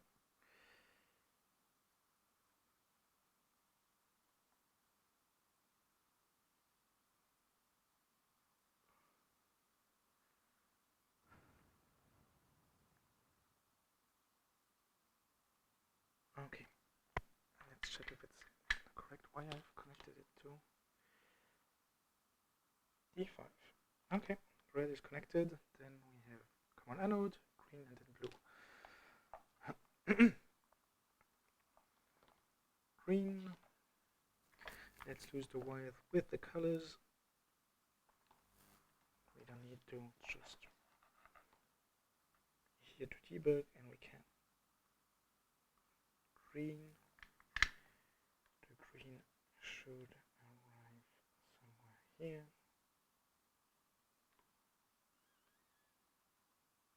Up.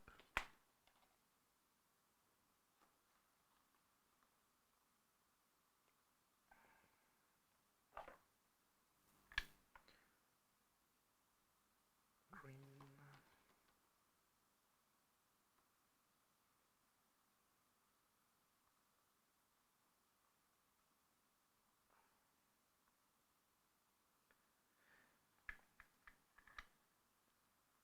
Now blue.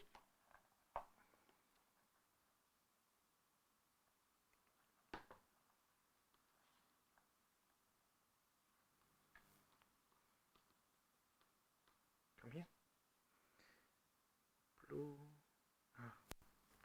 Don't forget the pull-up on the sleep pin. Not the sleep, the fold pin. Control pin inputs, which is not programmed in the firmware for now.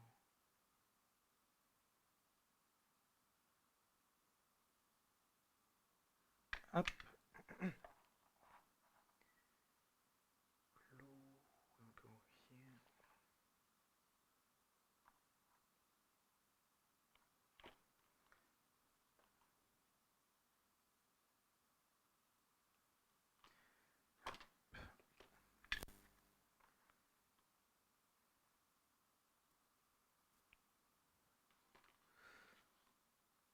And we have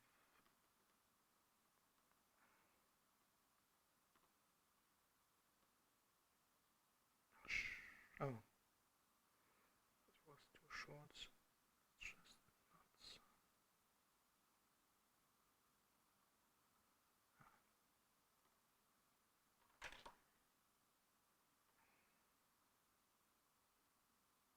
The advantage of having silicon wires is that instead of PVC, is that I can put my soldering iron there and it doesn't melt.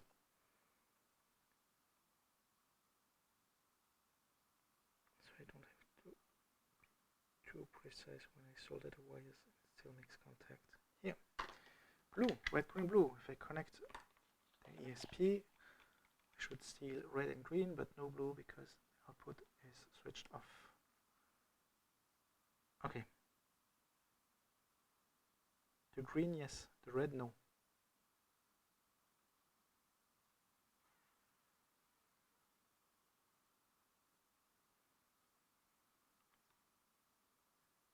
not just dim, it's just not there.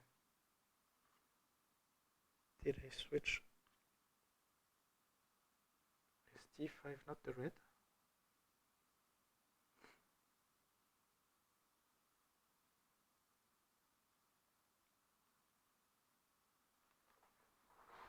Checking the codes. D5 should be red. Okay.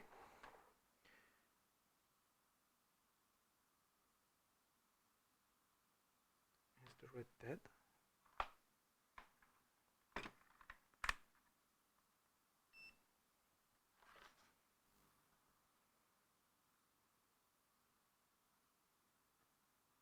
No, red is here. 1.5. And because we have green, it means that on the anode there's an input. Let's check with the continuity if this is connected to D5. It is. Huh. So why isn't red?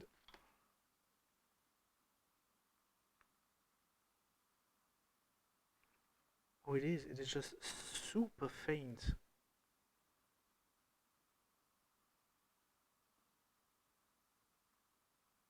Oh, it's not. It's more than super faint. It's not there.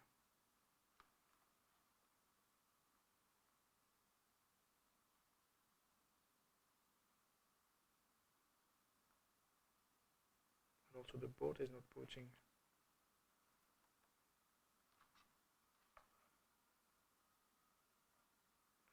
Was it there, but just super faint? Now it shows blue, although there should be no output. There is red, I think. Yes, it is just very, very faint. But it is there. Can I show you? Oh no, yeah, you see, there is some red. Oh, no red. Tiny bit of red. Then immediately green. So no red, tiny bit of red. So yeah, the red is very dim. Far too dim, but meh. I have to note it, the red. Maybe when it's completely dark outside, yeah, you can see the red. But it's super dim.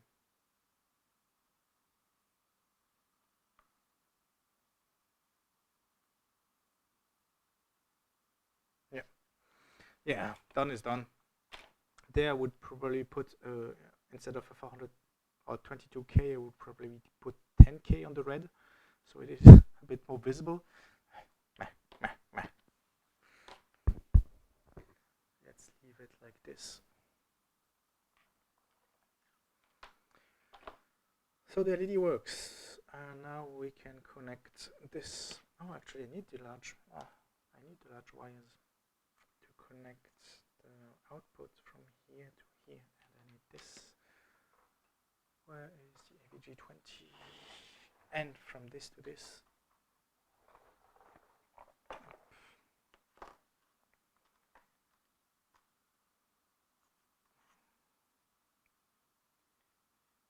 Is this? That would be ideal if this is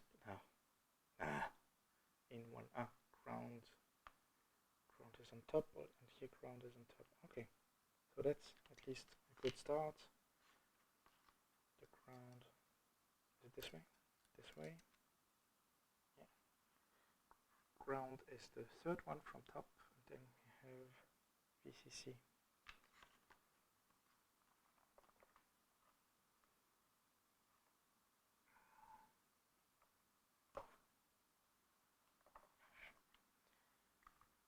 Dun, dun, dun. That's you're in the way. Thin the wire completely.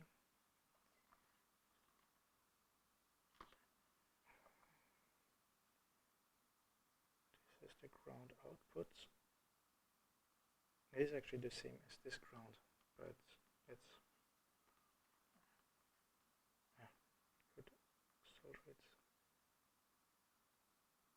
degrees, a bit of an angle.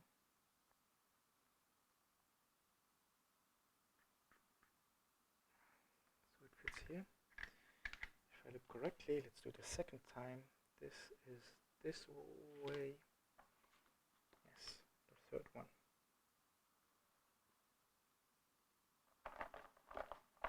Side cutter.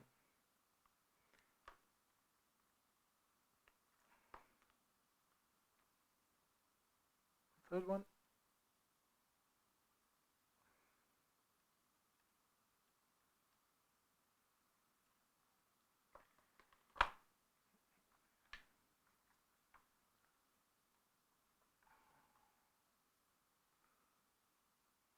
Still it.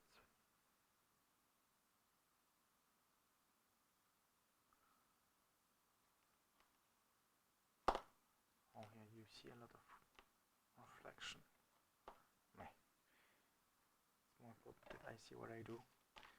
I still describe it. Up. Ground is connected. It's a bit too close to the other pin though. Okay. Ground is connected. Then we have plus.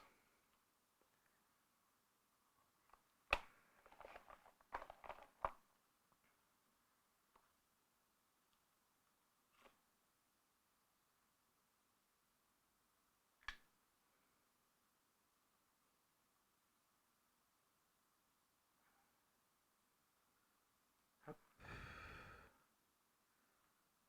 Now connect it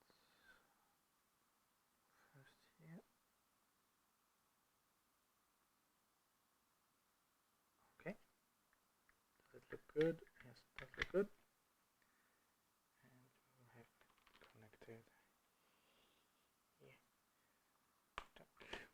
Oh, this will be very hard to strip because I'm putting stress on the solder connection while pulling on it, but it works. Whew. At least I tested the solder joint. The solder joint is holding. Shouldn't do it, but it's a way to. Let's try to put it under, or at least where the two are connected. This way. Plus, minus and plus are connected. If we power it, it should provide power to here, and it shouldn't make poof. Where's the power cable? Yeah, power cable. Does it make poof? Here. No, it doesn't make poof, and the board tells us that it receives power.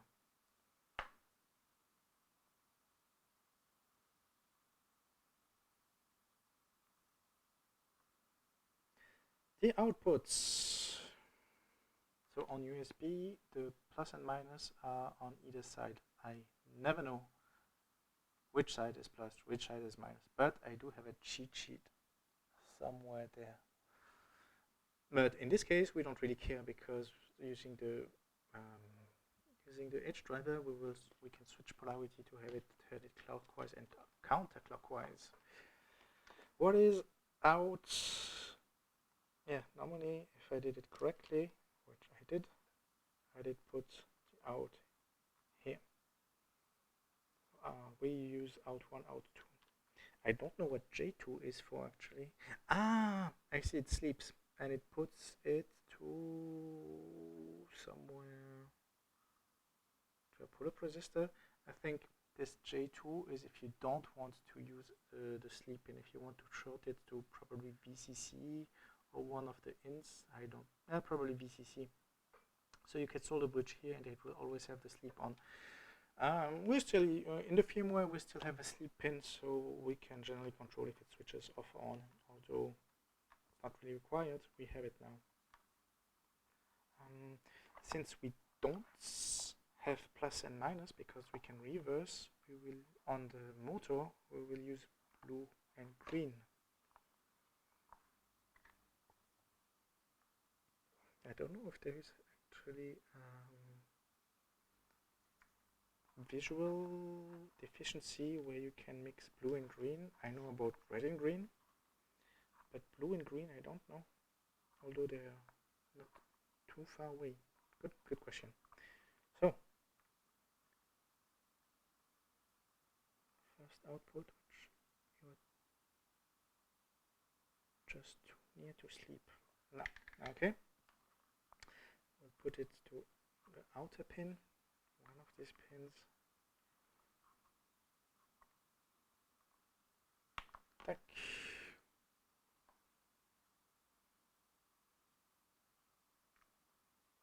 Ah, I got a strand. A whisker.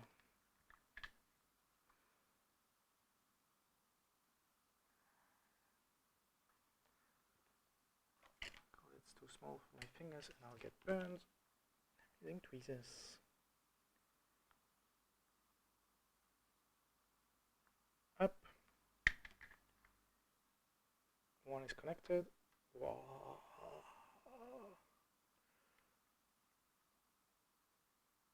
I need to fix it. There's some unsoldered strands of wire. Don't want them to go to the sleep. Okay, fixed. Now plus, oh plus, whoa, did I use the wrong? Was it? I don't know what happened. Maybe it was cut inside. Dun, dun, dun. It's a bit too long, the stripping. Ideally, we don't care about ideals, right?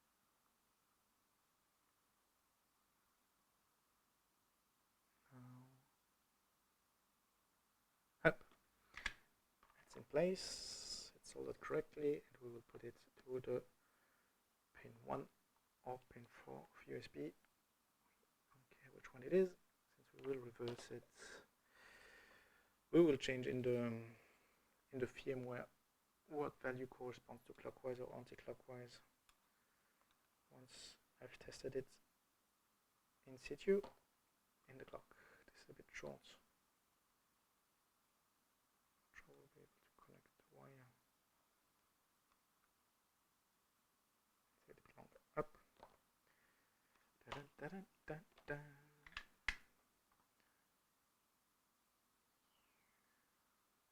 All strands connects.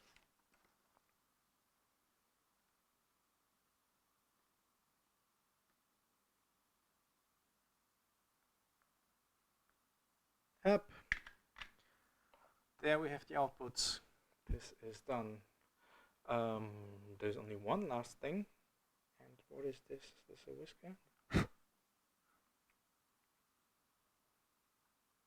Sorry for the blowing. I didn't put the microphone on. I probably exploded your eardrums. Now we only have the remaining parts. In outs, in one out, in one, in A, in B to control these outputs, sleep, and we will connect the faults. Although in the firmware I didn't program any fault, I know that I'm only using D0, D1, D1, D0, D1, D2, D3. I don't have any D3 for now. I'm using D0, D1 for in A, in B, and D2 for sleep. So I can use D3 for the faults and detect the faults. Means I need to pull it up because I don't know if this ESP can pull it. I'm pretty sure it is able to pull up pins. I don't want to see how this is done in Arduino, so we'll have an external pull-up. So, and do I add some, so I don't need this huge wire. Do I add some pin protection using resistors?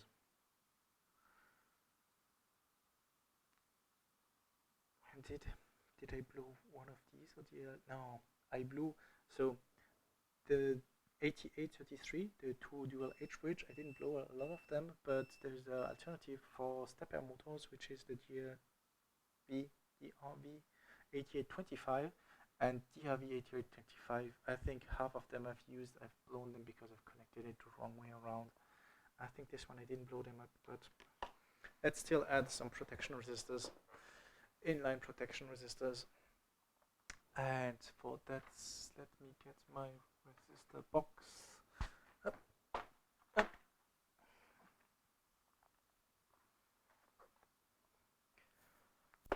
Resistor through hole. And I have plenty of values, and I hope I have some 100 or 200 ohm values. Oh, 330 is the smallest I do. It's high, but it is inline and it is only driving MOSFET, so we don't need a lot of current. So 330 could be used in inline protection resistors.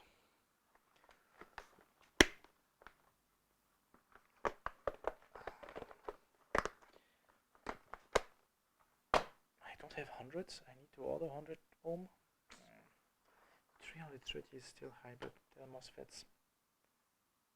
Here, resistor through hole. We can add 330. Oh, here I have some. 33. No, not enough. 70. Could be. Oh, but I do have 68. I don't remember why I do have 68 ohm resistors. I have no idea from which project I use 68 ohm. It's a very odd value. Maybe for new kind of voltage divider? Really don't know. And looking at how the writing faded, it's probably a long time since I have them, and they've been in the sun for a bit of time. So we do want outputs protected.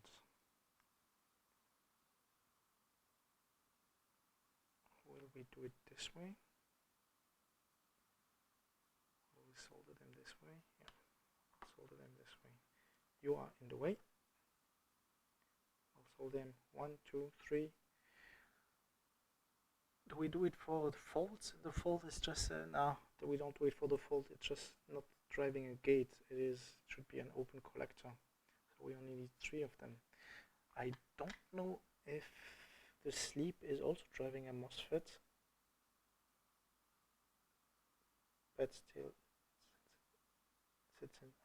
since we're using it as output, we will still add a resistor. The fault will be used as input, so we don't need to put, and it's using a gate, so we don't need to put a resistor, but we will add, we need to put it up. Do we have 3.3 volts nearby? Oh yeah. We will use D4 as the fault because just next to it we can add a pull-up resistor. There's a 3.3 volts. So 1.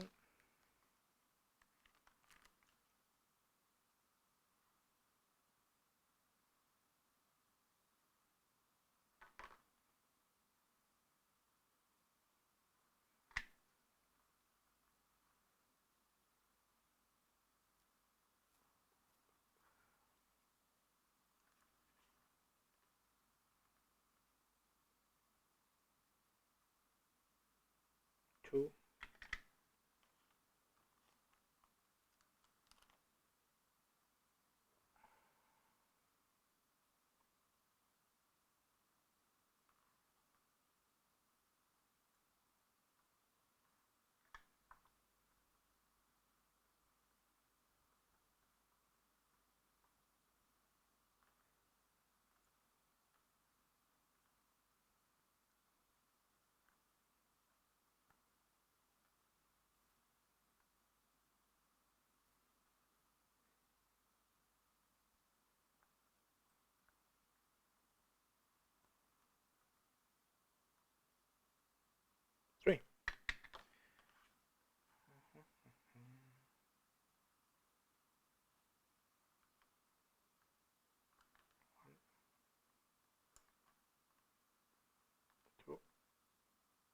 battery. You can keep wires. There's something. Oh, plenty of dirt beneath the mat.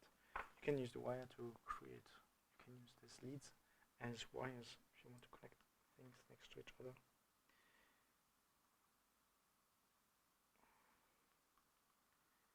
Ideally, we have then line to the hole on the top, and this is where we'll also add the cables, the wires going to this chip. And we need a pull-up resistor. This is the through-hole box. 22k, 10k, 100k. Let's put 22k because I have plenty of them, and I really don't use a lot of them. And it's just an input pin, so it will not draw a lot of current. As I would have, if we would draw something, I would have auto 22k. It will draw because if there's a fault, it will put it down. 22k, 100, 10k. It says 22k.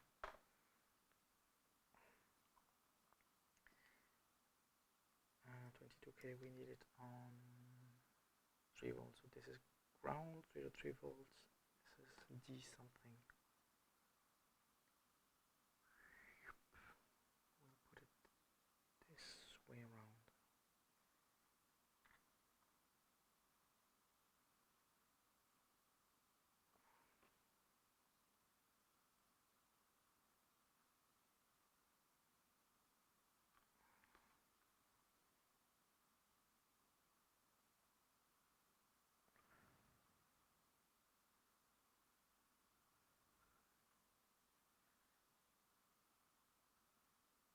Up and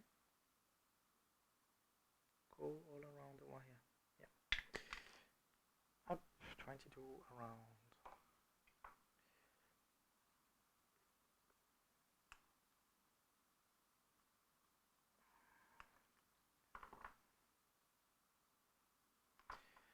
Now, for the inputs and sleep and so on, we'll add sleep as yellow because we will somehow match input A and output A as with the same colors. So let's start with sleep. And we will use the same color for sleep and false,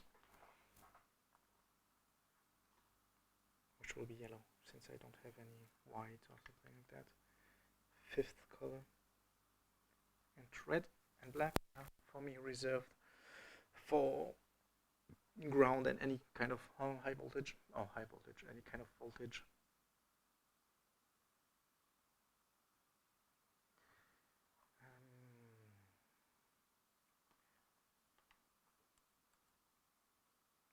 This way.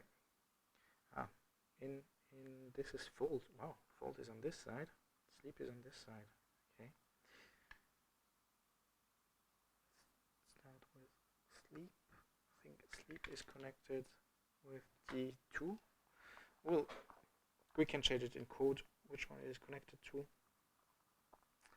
In the end, as long as we document it, not only in the source code but in the README, I'm fine either way. But I remember. If I remember correctly, it is connected to D2.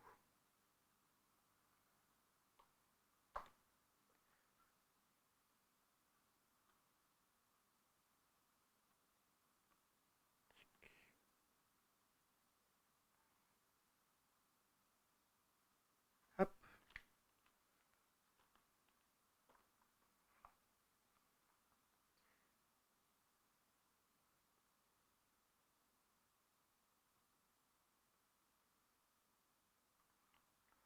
First one is done. Try here. Why it wouldn't fit correctly. First one is done. Let's cut the lead so it doesn't show it to anything else. And I soldered it on the perf board so it doesn't move, doesn't flap in the breeze. Then we have this was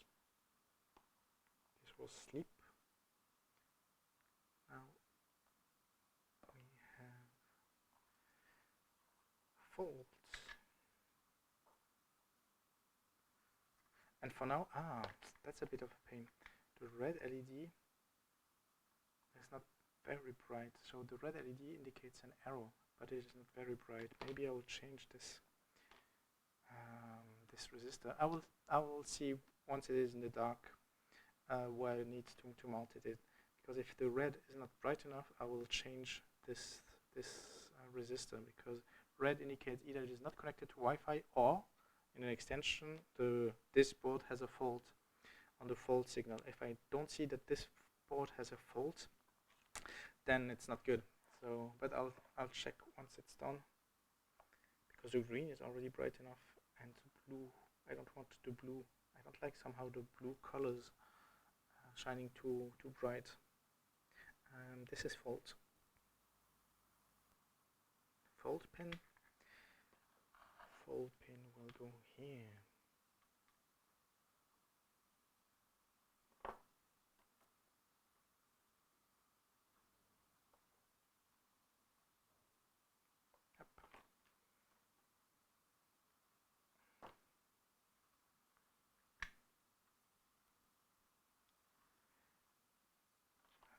Tweezers, and let's connect the faults to a hole, and have also the resistor touch this hole.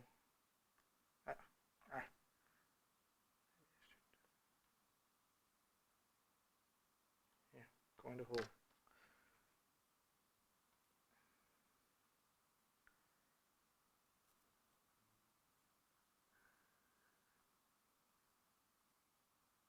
Seems all fine. Up.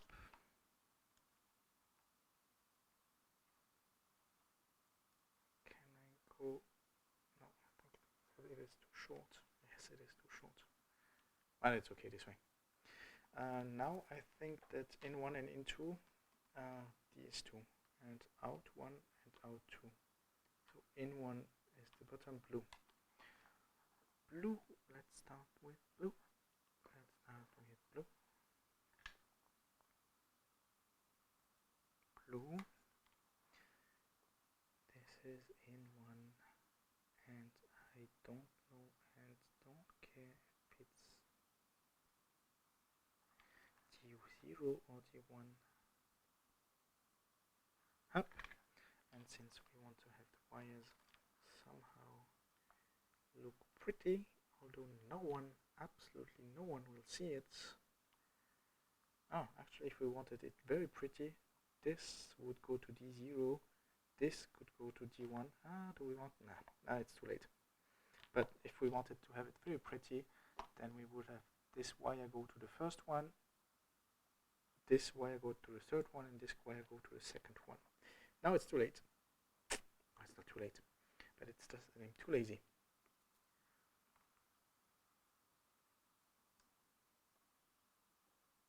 The way there won't be, this is just to look beautiful. There's no functionality change at all. Up. You need to go in this hole.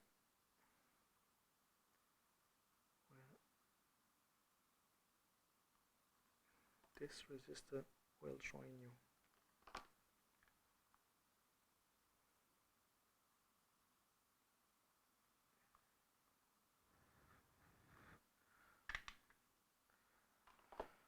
Cut the lead.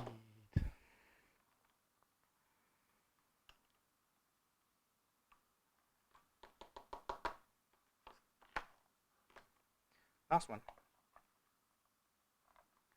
Green.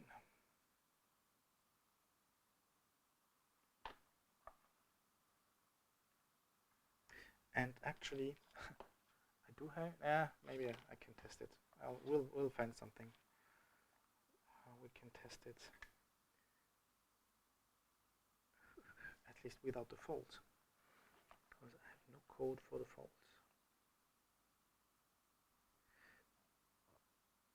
also didn't read what fault means. Probably overheating, probably short circuits. I don't know.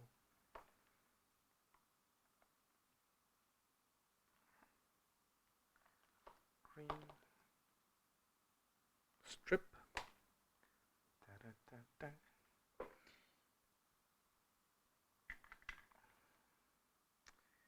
Go into the hole.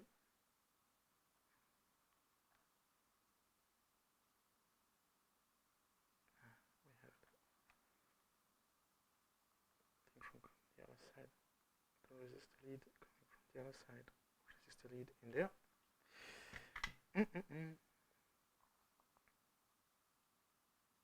From this side up. Cut the lead and test if it makes poof.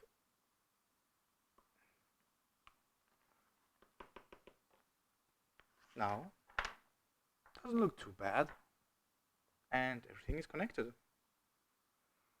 Now let's see if it makes poof or not. Power, power, no poof. Now we somehow want to test if there is an output on the motor, so I need to switch on QLC again. To QLC, which interface is connected right now? This one. Output. Simple desk 30. Yes, that's my IP. For now it is not turning. But here, see the blue LED means that it is receiving data. That's good. Now, motor. Where did I put you? Not here. Okay, got lost. Damn it.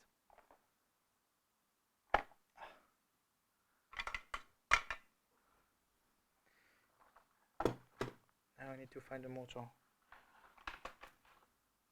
I didn't put it back here.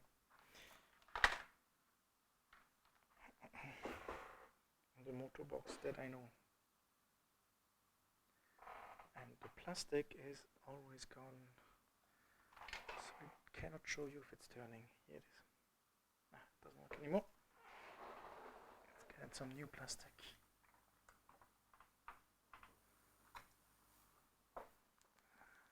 It's okay.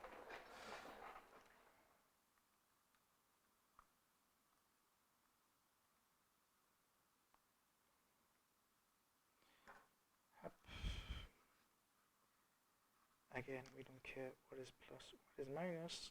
DC motors are reversible. I don't know of any that are not reversible. It's just a coil. So if we connect it here, let me put the motor into the screen. We don't want it to short. And if I switch a tiny bit the power, it should go up. Ta-da! It turns. It is turning, so it is working, and if I go this way, it turns the other way around. This works.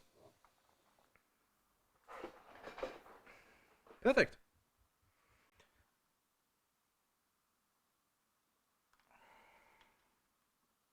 Tack. Tack. I don't care about the faults. Everything goes in the box. This way. And oh, I need some kind of tape. Oh, this is a bit short. Didn't put the battery in. Oh, it's okay. But I will need to put some kind of tape so it doesn't wiggle around, or some kind of foam, some kind of bubble, because it will be in a spinning clock and it will wiggle around, and I don't want this cable to break. So I will need to put something to hold it. Where is this? this going here or is this going here? You could do it either way, but I wonder how they designed it. It's the battery. Oh,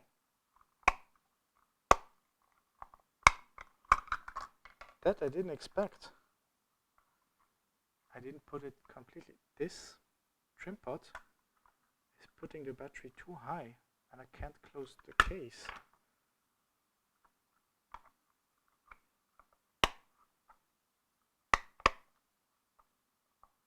Or is it because the battery just doesn't fit the case? It does fit this side. Does it fit this? Ah, fail. The battery doesn't fit this side of the case. I need another battery.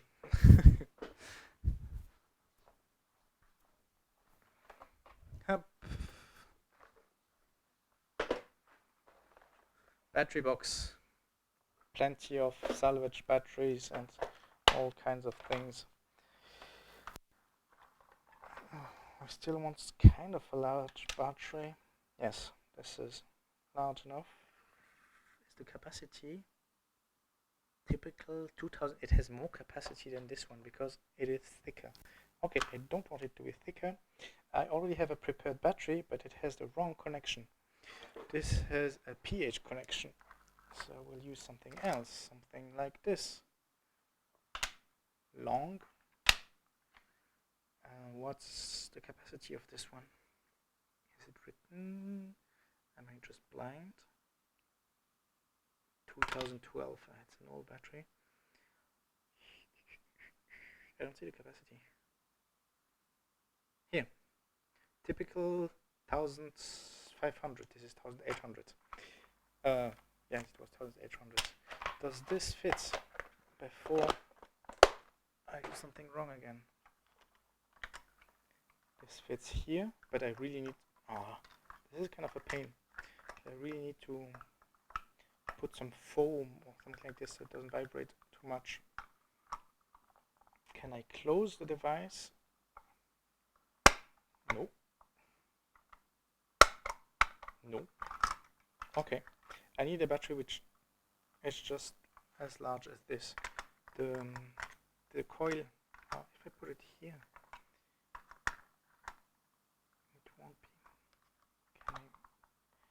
Close the kit. No, it doesn't close. Yeah. What I could do is this instead of having, because here we have some header which puts it a bit higher. What I could do is unsolder the header so this goes lower and I win enough space, or I use a battery which just fits inside here. Like this. I have enough batteries. Let's see if I have, yes, something like this. This is an old Nokia battery and it also fits like this. Yeah, I think I'll do it this way. The problem is the battery has plenty of aluminium, however you want it. Here's the antenna of the ESP. You don't want to cover the antenna with too much metal. Here are plenty sheets of metal. So this would cover a bit the metal and degrade the battery reachability. We can put it here. This way we don't cover the antenna, but then we're in the way of the connection. Yeah, here is okay. We are not exactly above the antenna, so the antenna can still irradiate. We have something. Oh, this is also looking nice. But this is oh no, it's not too long. But it is covering the battery. I think the battery is, I don't know how much this one, what's the charge of this one, but I think just to spin a motor for a couple of hours, this is plenty enough. The other batteries, the other ones I have are smaller. Samsung.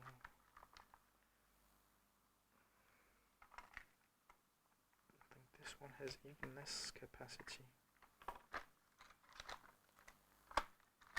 Yeah, this one would also fit because it doesn't touch the coil here, but it's a bit short here, and it would cover the antenna.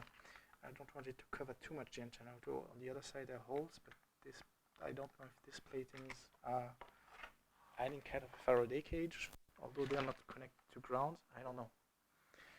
So we will go with this one, and I will need to crimp some new cables.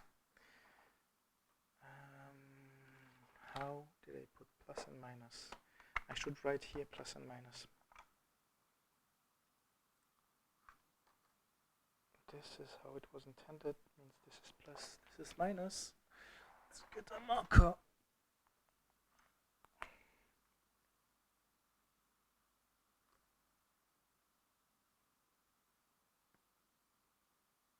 Plus, minus. Not very visible, but if you look closely, you will see plus and minus. Else you just have to turn it around. You see red plus.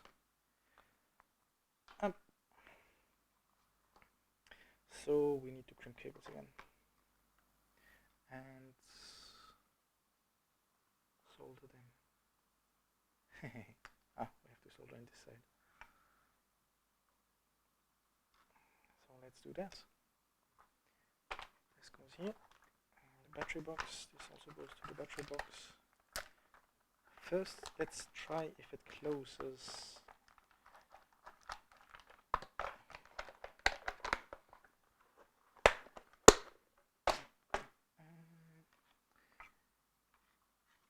Everything in the box.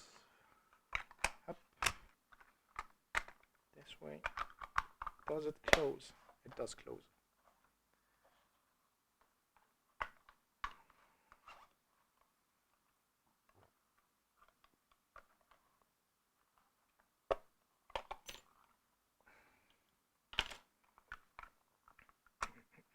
This is plus. Here we have the indication plus minus, but like I said before, we don't trust what is written. We want to verify it. Yes, 3.7 volt. You don't see it. Plus minus 3.7 volt.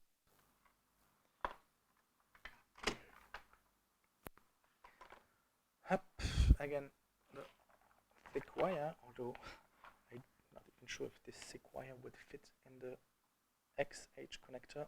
Or is XH? PH. XH is the larger one.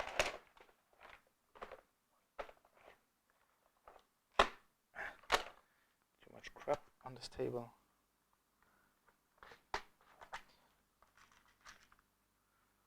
One connector.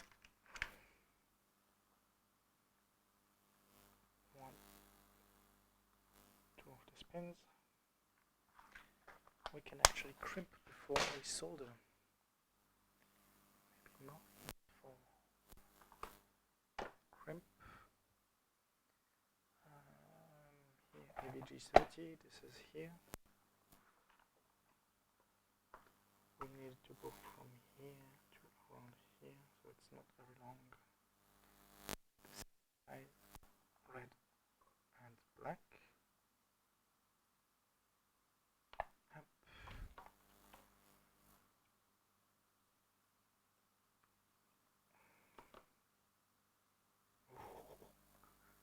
Very large. Oh, it does fit, but it is very large. Not intended, these connectors are probably not intended for AVG30, but will do the job. Crimping. Yeah.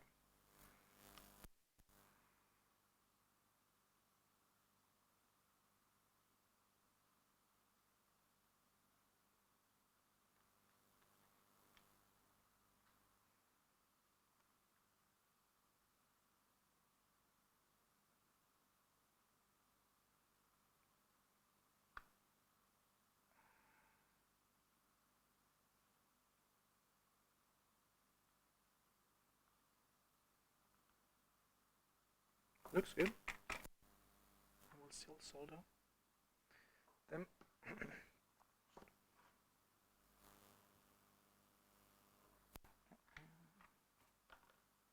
Where's my solder? Please, my solder.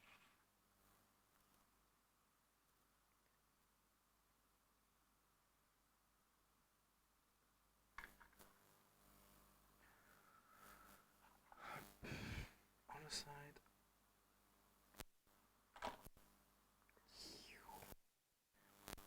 Second cable.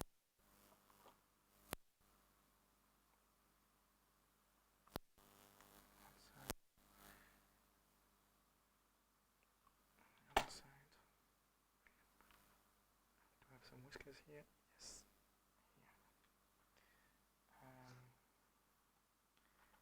Pumping tool.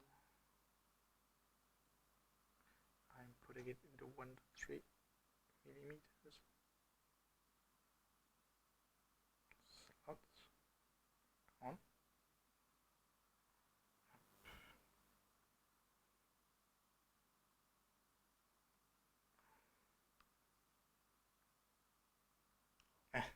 Damn it.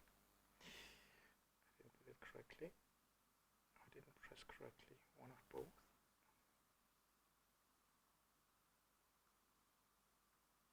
Plenty of whiskers.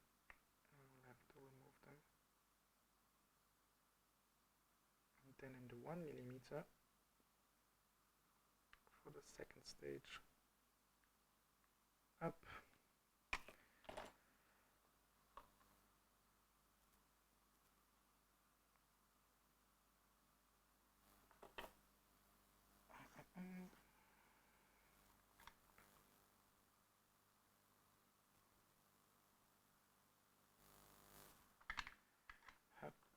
Now let's solder the battery, even if it's iron, and I'm going with a lot of heat on it. I'm not too worried. I was never able to have a battery explode for now. I think it does support this short-term heat. It has a large mass.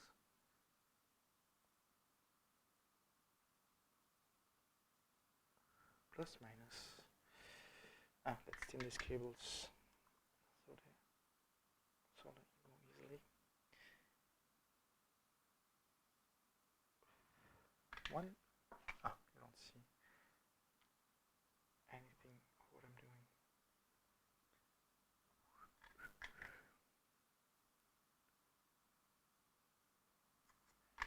Up. Check. Minus.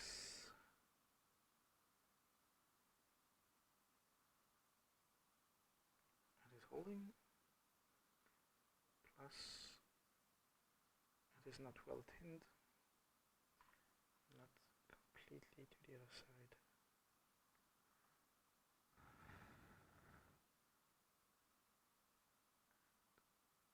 Plus, let's verify if minus and plus are still minus and plus.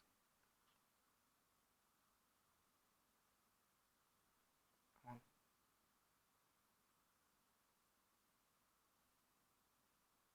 .7 volts. Funky. And now this is plus. It will go this way. So the cable is very thick.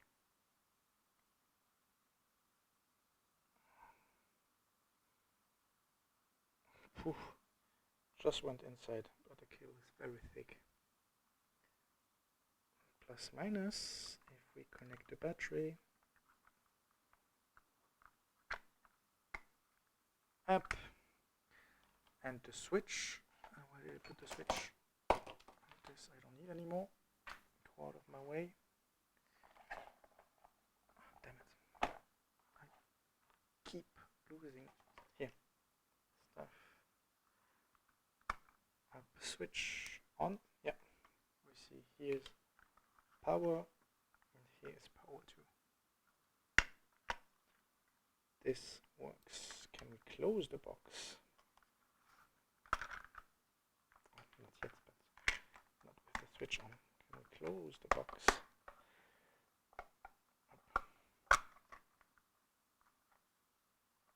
Okay, it's a bit too long. Okay, we can close the box.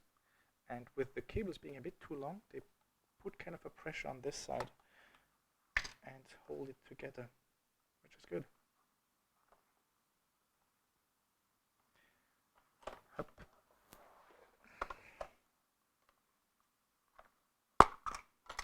Box, battery get out. Last step, well, almost last step, is we now need to have these holes accessible. And these ones, I think the easiest will be this, because this is round.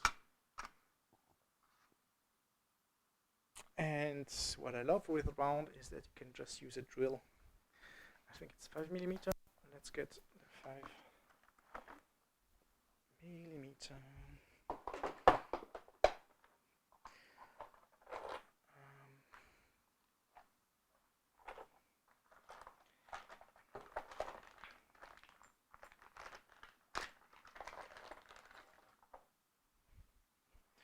To drill holes, I use a drill like this. So it starts with 3, then 4.5mm, and your useful part is that it has a kind of angle, so it makes nice shafts.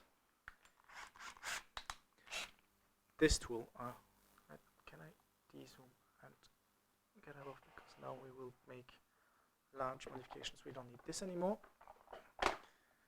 We don't need the soldering iron as far as I know, else we will just switch it on again.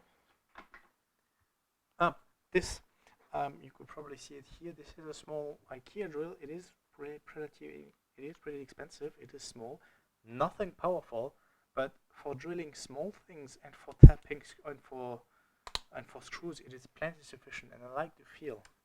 So I don't need, I didn't need very often more, and for more I just have a drill which is powered into mains. So now I need somehow to have a good eye on where the holes are. I actually don't need to make a 5mm hole. 3mm hole would be plenty sufficient. No, it's a bit below.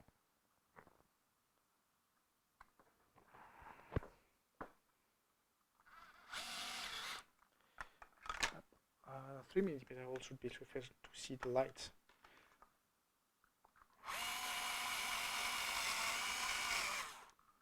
See, makes a small. 3mm is it's not a lot, but I was kind of right with where the LED is. We cannot test if it's correctly there.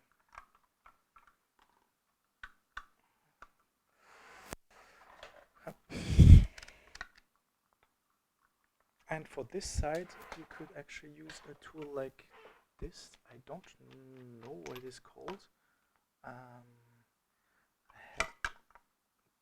But this way you could put it in the hole, and if you press on it and turn it, it moves the crap on the side really easily. I don't remember how it's called. I can't help you if you want one.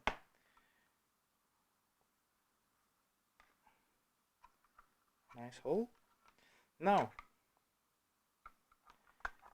how do we make square holes? Drills are easy for round holes. For square holes, I am cheating. Kind of. I am using this tip. This is what my second soldering iron is used for most of the time. This tip is normally you almost never use it except for desoldering plenty of tips, and you see it is quite blank. I use it to cut and to cut into plastic, and we will cut into this plastic exactly where we need it. So let's switch the iron on. Let's put a bit of water. I always have just tap water on the sponge, and I use a wet sponge to clean up the soldering tip. This thermal shock sure removes a bit of heat, but the heat shock also makes it that it's good. It's removing the crud on top of the tips very fast. Also very important, because we will cut plastic, and this is probably ABS or any kind of plastic. You don't want to smell burnt plastic, so either use a mask or blow on it, and then open the window when you're cutting plastic. Now we want first the micro USB, which is somewhere around here. You see it cuts really easily inside it.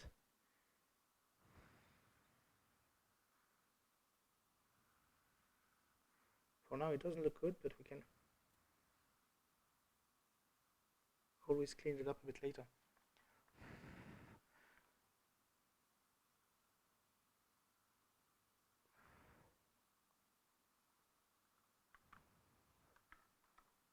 Oh, far too high. Need to go below. Oh, far too high. Didn't check the height, I just checked.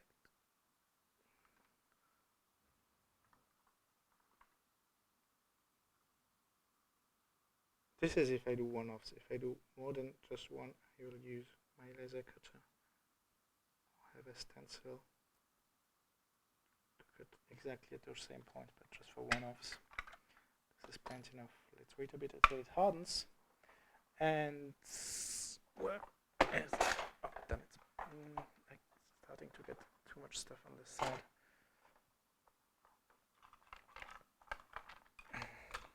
This one?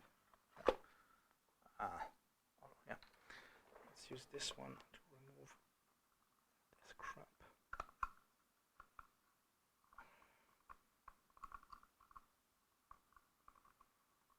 It's just a cutting tool.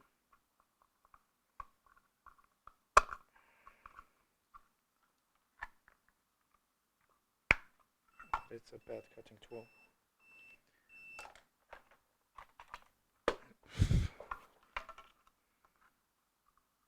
Not towards your thumb.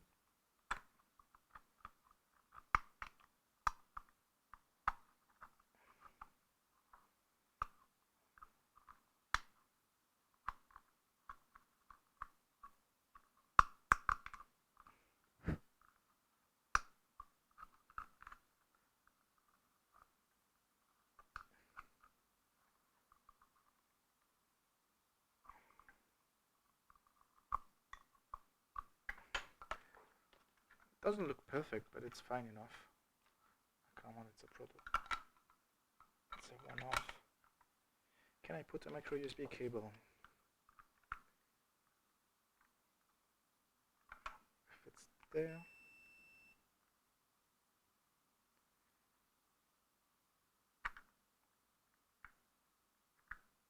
Nope. Nope. Nope.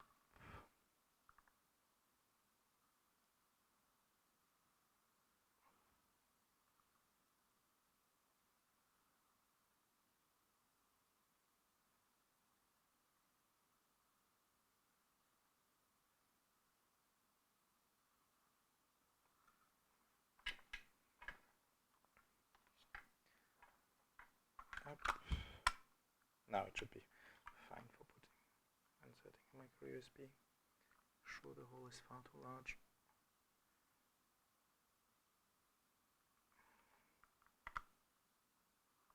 Actually, I could have it large enough to fit the whole cable, and I'll probably do that.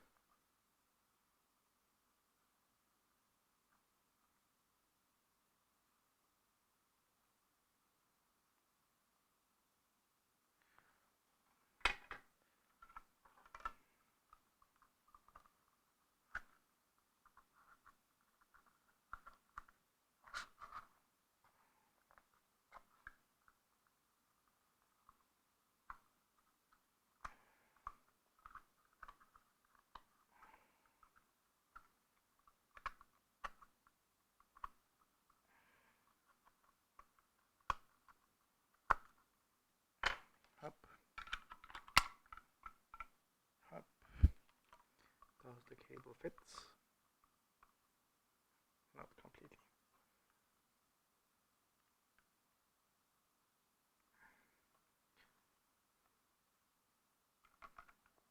But hey,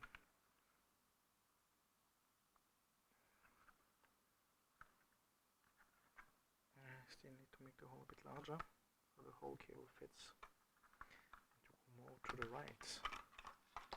Huh.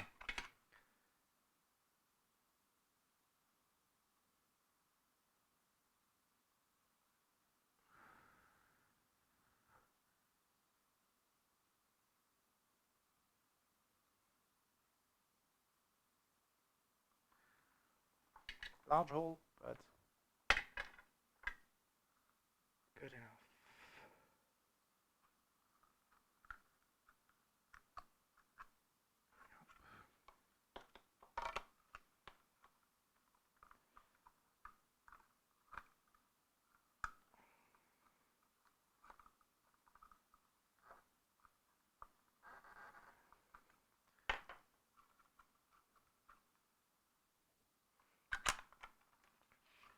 Now the cable should fit easily.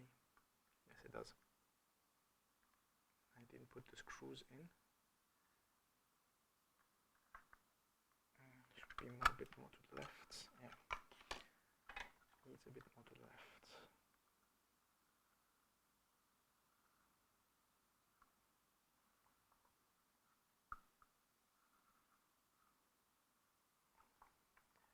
Very large hole. A pin of micro USB. They're small. They don't go very far inside. I do have micro USB cables with a long plug though, which goes far inside. I think I only have with power. I don't remember exactly.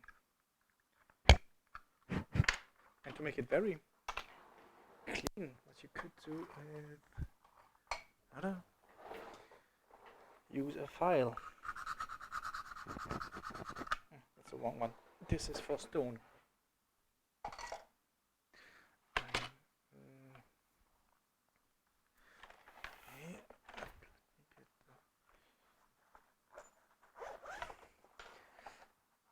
File. This is for metal and plastics. Oh. Just a metal file. Perfectly type of plastic.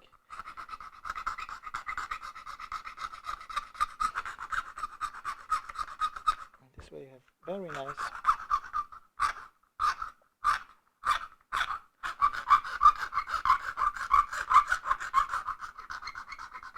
and square holes. But it makes a mess on the table.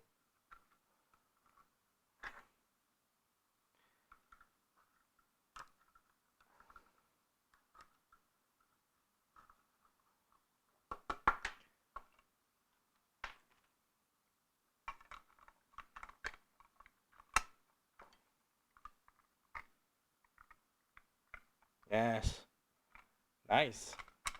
That's one side. On the other side, we need even more. We need even more holes. One for the USB, micro USB, and the plug. So let's start with a USB one.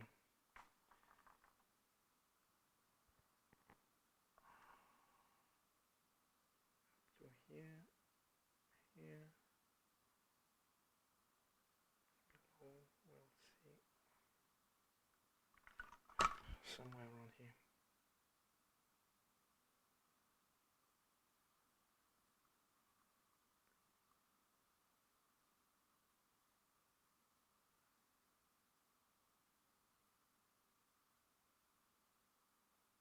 Start small, somewhere in the center. This way you can expand on the sides. So wait a bit until the plastic cools down.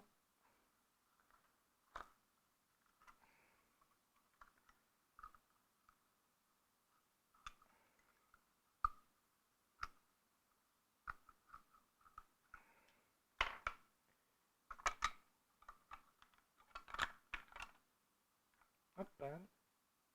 Down the side and more below. Good start.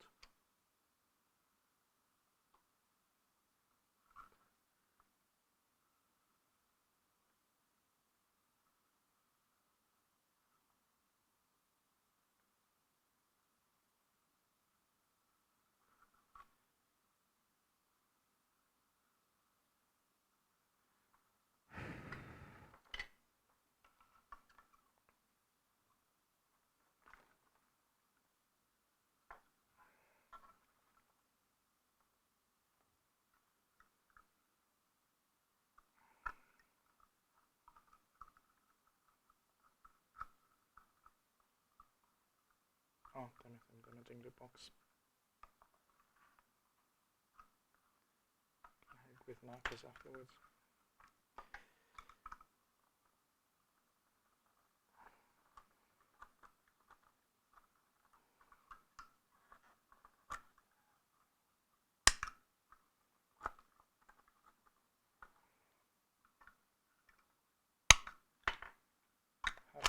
USB, tiny bit more on the side. Where's my USB plug?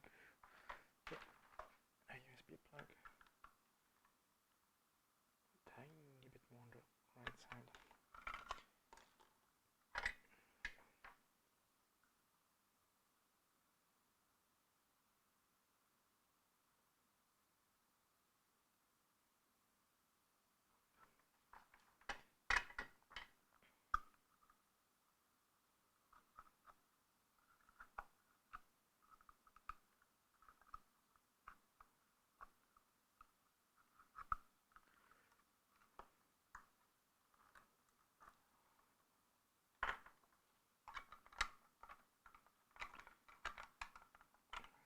Once it fits, I'll find the rest. Yeah. USB fits. Let's fire it to have it smooth edge.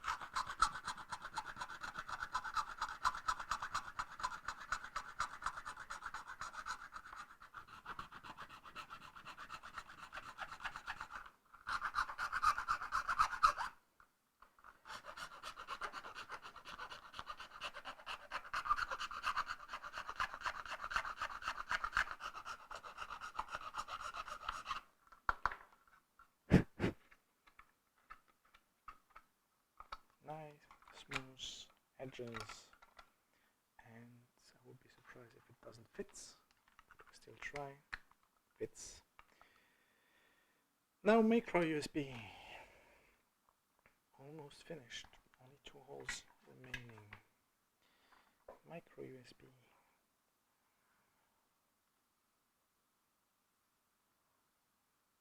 Yeah. Somewhere here. I probably need to make the hole big again for the micro USB to go into its.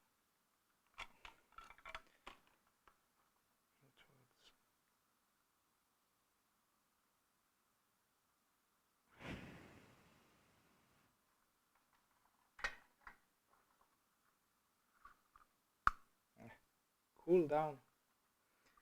Now.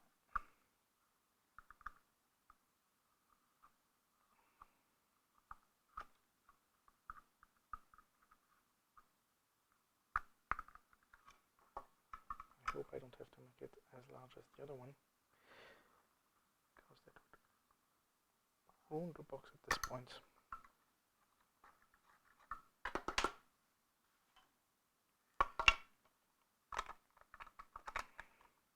Ooh, a bit below, because it looks nice.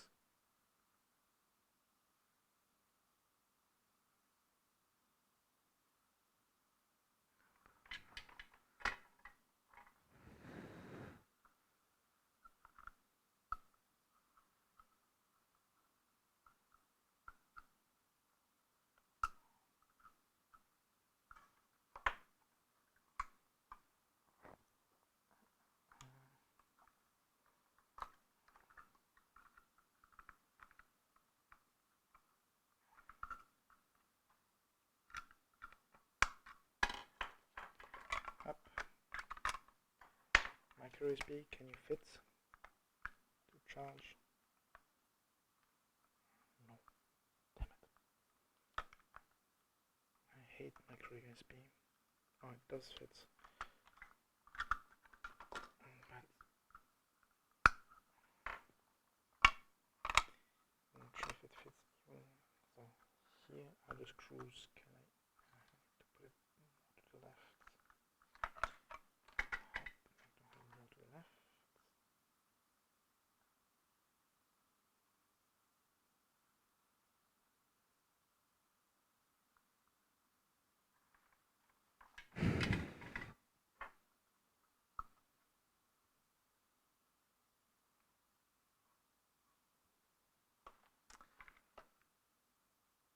Up.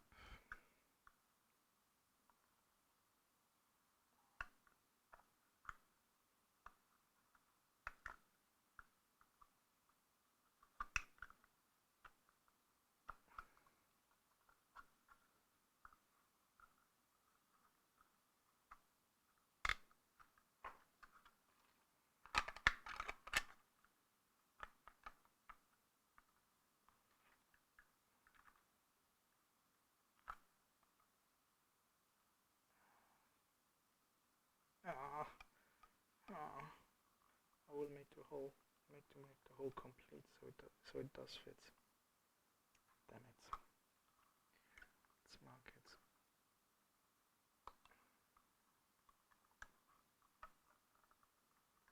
Doesn't need much though.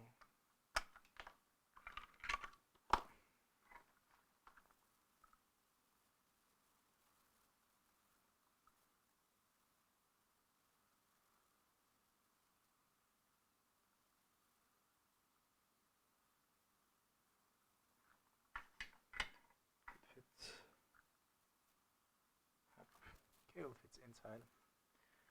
Let's see if it's correctly aligned to the hole. Other way around.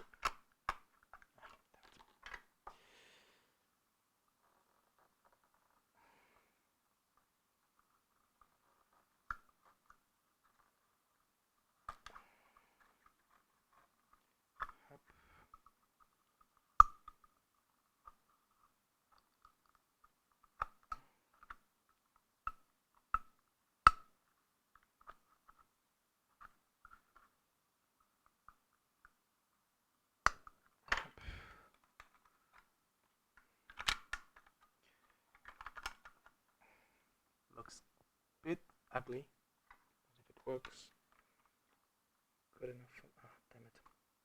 No. This way? Yeah, it fits. This way it holds well inside. Remove all this crap plastic.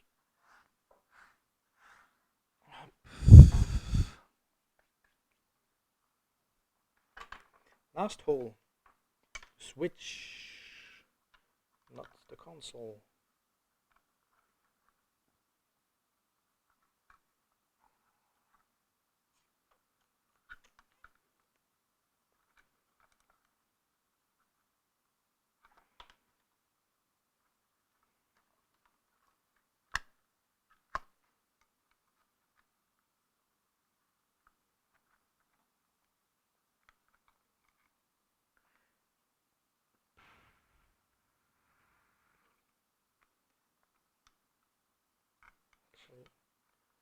Could sacrifice this screw. I don't need to put this screw. In. Yeah, I have already 3 screws. This is good enough. I won't be able to. Will I? Let's check. Be able to join it.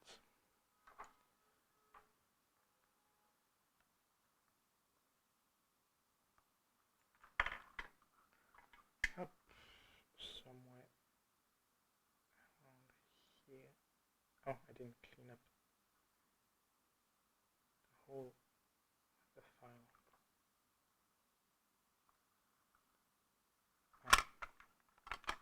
Go away.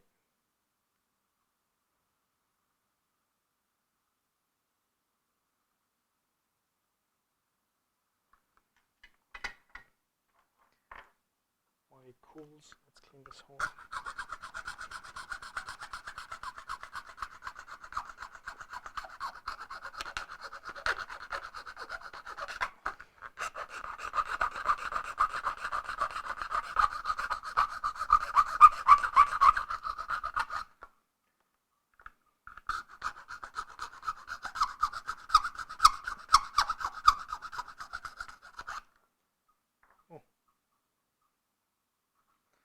I think this is very loud for you.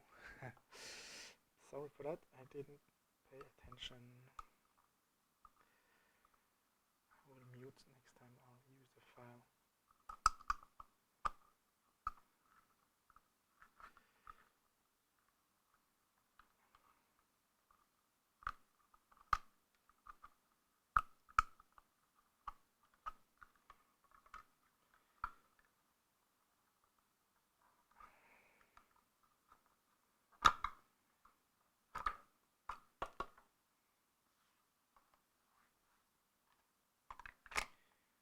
Just a switch. Never fits.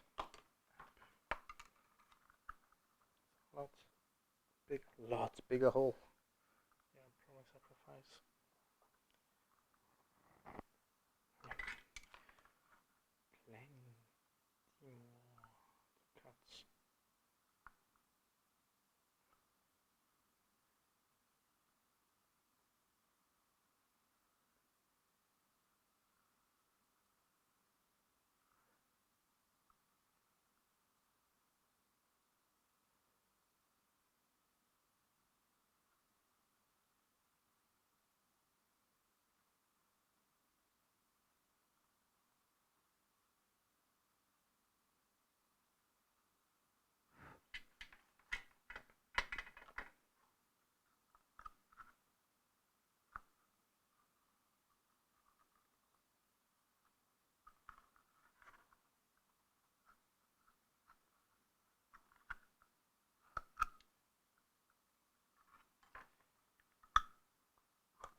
high enough though.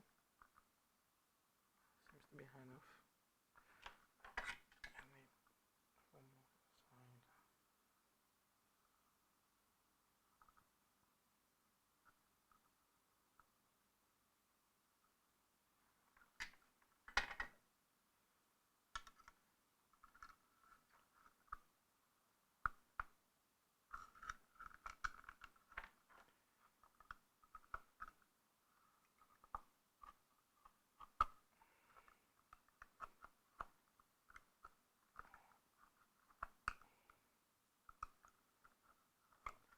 Hence, the switch needs to tightly fit. Oh, that doesn't let me sing. I'll mute so I can use the file since it needs to tightly fit and latch onto it. So, see you soon.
Up, and there we have it.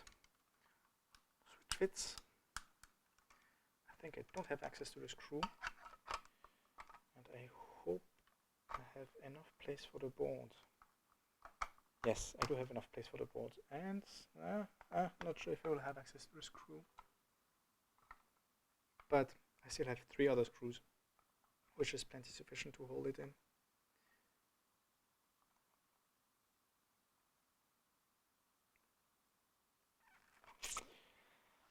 And let's test again if all things can be plugged in. Yes, it can. Oh, this will be. I should add, but I can't. I will. I need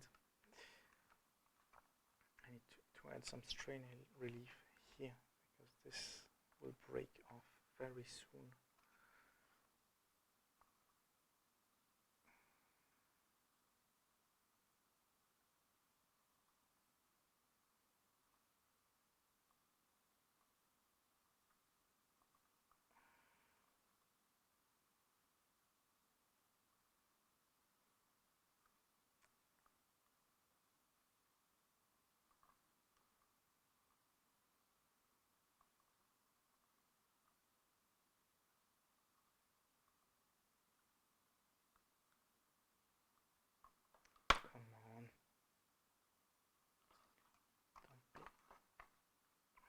so annoying.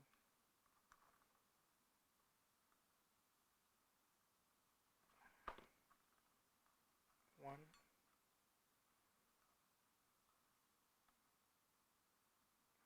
Put it back up.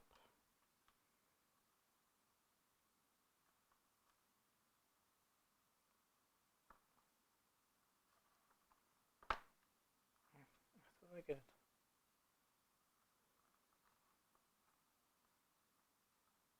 And 2. Let's put the US back up. And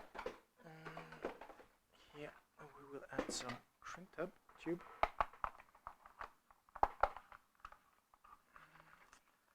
Do I have loud enough ones? So that's good enough.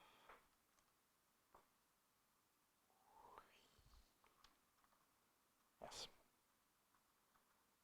This will add some strain relief. 1 and second one. Side cutter. Okay, now you have a better overview, but I need to focus again. Up and 2. And we will use the heat gun. To do that, set to 200 degrees Celsius.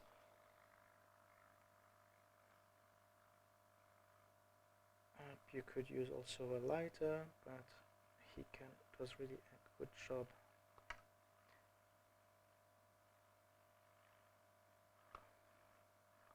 Up. Nice, isn't it? Now we have some strain relief. And we can put this back in 1, 2.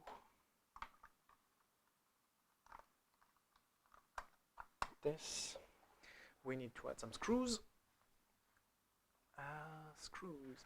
For that I have a screw box with, this is a screw box with plenty of random screws salvaged from all kinds of projects, but I wouldn't, I think it's M3 screws which are there. I would like flat M3 screws. I do have M3, but they're very fine thread. We need self-tappers for this kind of thing. And these are self-tappers, but they're very wide. Not too wide. Up. I would like something which is not that wide and with a flat head. Maybe this. Lost something. This is where the tweezers come back in again. I did see some nice screws in there somewhere. Self-tapping. These ones seems to be self-tapping. To have 3 of these, 1, 2. This one of them. The head seems a bit larger. 1, 2, 4. Screwdriver.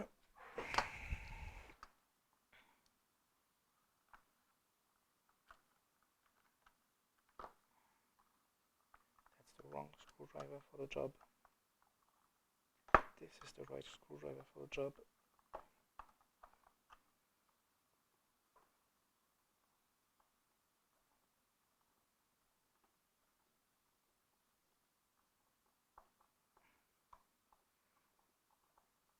One. Oh, these are different screws. Maybe, no, this one will never fit. It would be good if they would fit, because this case is rattling, but 3 screws are plenty enough.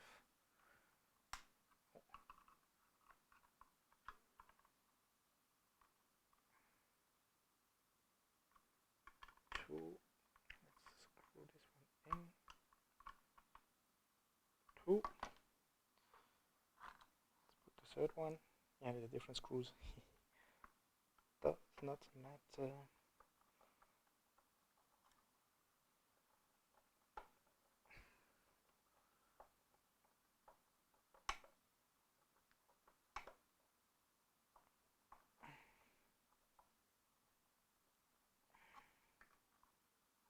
one doesn't seem to.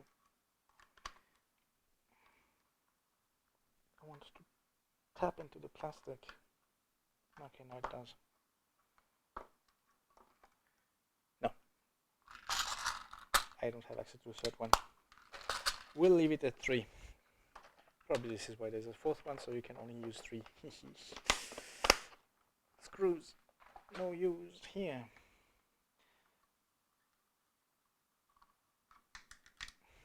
This holds fine.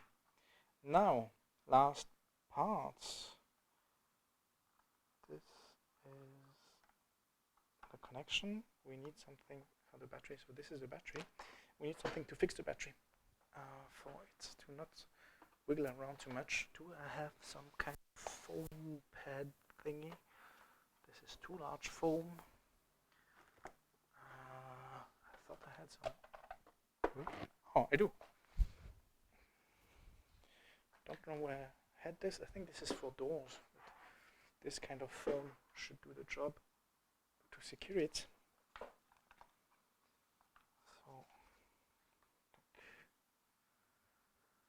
So this is. We could actually also have double-sided tape on this side, but we will. Double-sided tape. I have a drawer full of different tape rolls on the side. Up. Double-sided tape so it sticks to the bottom. Up and on top. Connect the battery, switch off. Connect the battery. Tack.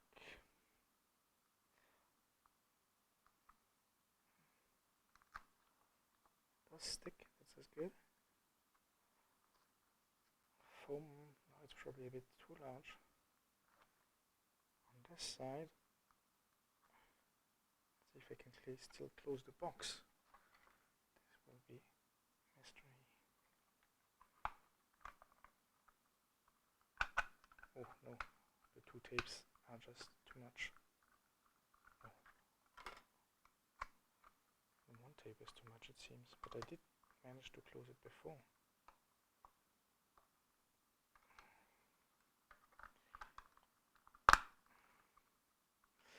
Oh, I know what I will do, so it doesn't rattle around. The other device, oh, it doesn't close anymore. This tape, also remove it. Up, it's just millimeters. We're still here. Up.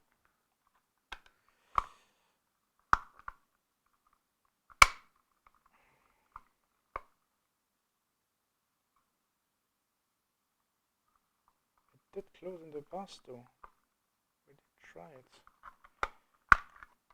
Now it doesn't anymore.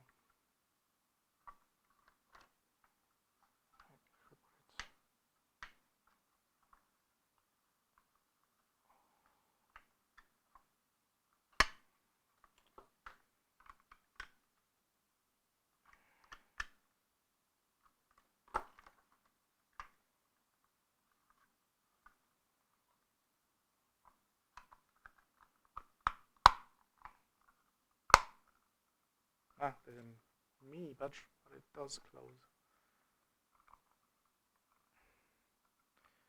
Can I still use the micro USB? Oh. Is some on the bottom? So something on the bottom seems to be not centered anymore.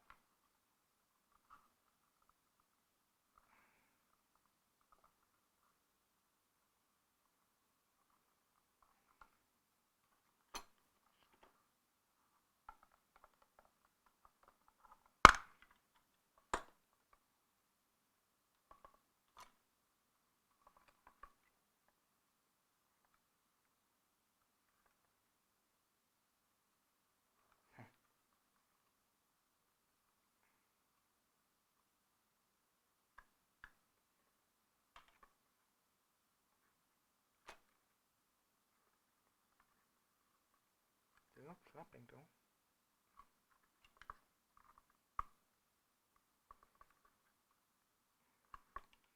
I do need to cut on top, somehow it is higher.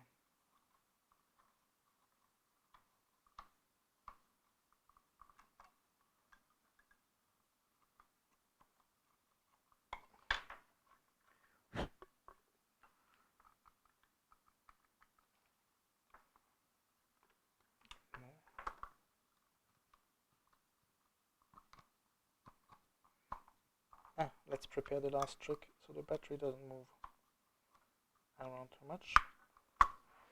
And the last trick is the hot glue gun. This always is useful.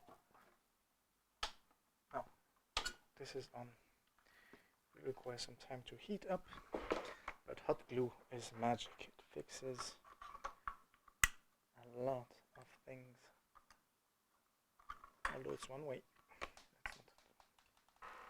Did I lose a screw again? I hear something rolling around. So, cable. Cable goes in. That's good. Yeah, cable goes in. That's done. At least on this side. Let's try on the other side.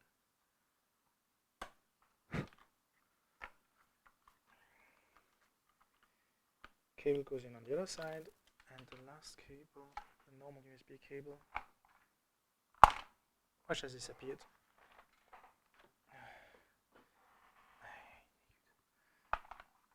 Where is this normal USB cable? I don't need unit useful. This was waste. Where is this USB cable? Really need another one. Let's have another device. USB works. Oh no, there's a tiny issue. It doesn't completely plug into. You see, normally the two latches here should hold on the USB cable, and it does not grab the USB cable. Let's try to please have it as flush as possible.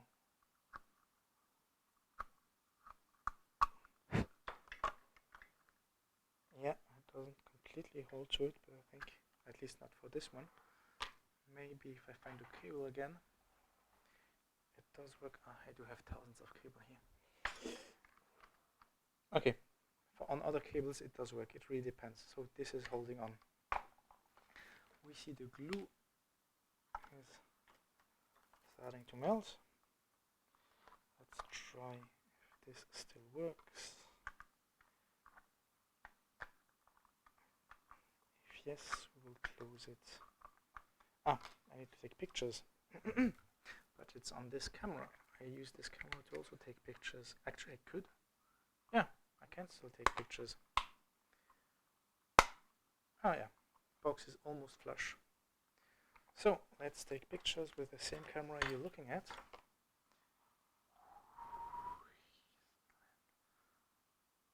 I will write on top what everything means in the end. And did it take a picture? Okay, it does take pictures.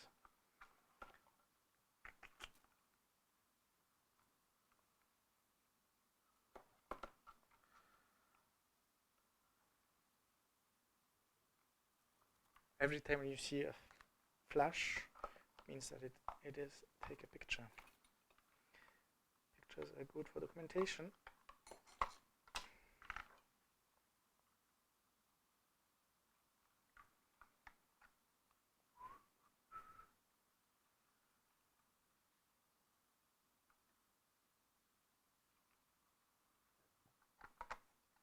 Okay, now the glue is hot enough.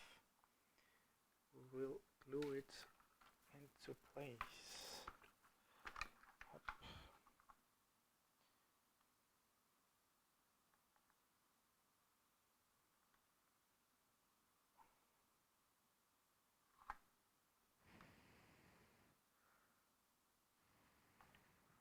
first side. Also, sorry, that's the first side. We also need it for the second side. Now, put you up. Focus again.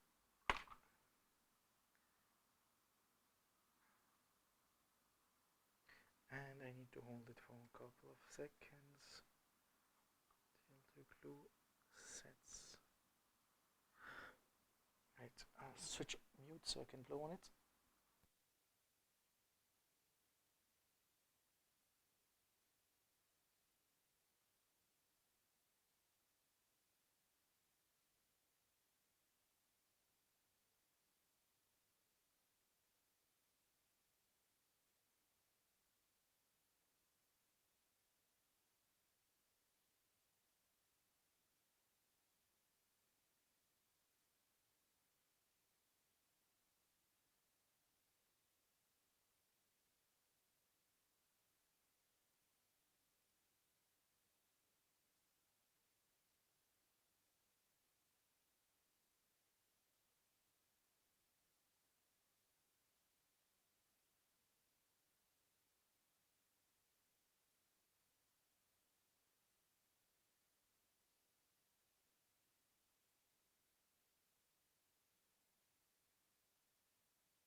And it's back online. One side of the glue has already set, the other side is still not set, but we can still close the project. Up, up, project is closed. There's a tiny bullshit there, but I think it's not too important. Here's the switch. If we switch it on, we should see, yeah, we should see the blue light. It does receive some traffic, and it is very faint, which is good. But there's still some blue light, enough to debug. This should still hold. If we want to hold it even better, we could add some tape here, but at least we know it presses on the battery to keep the battery latch. And I still need to add the documentation, but I will do it another time. I need to make a sticker which explains the channels and so on, and this takes a bit longer and it's probably boring. But I'll show you once it is done, and probably I will also show you pictures, or at least a recording of me installing it in the clock and actually testing it to see if it works. But for now, our DMX controlled DC motor, the project is done. This is the box, and well, enjoy.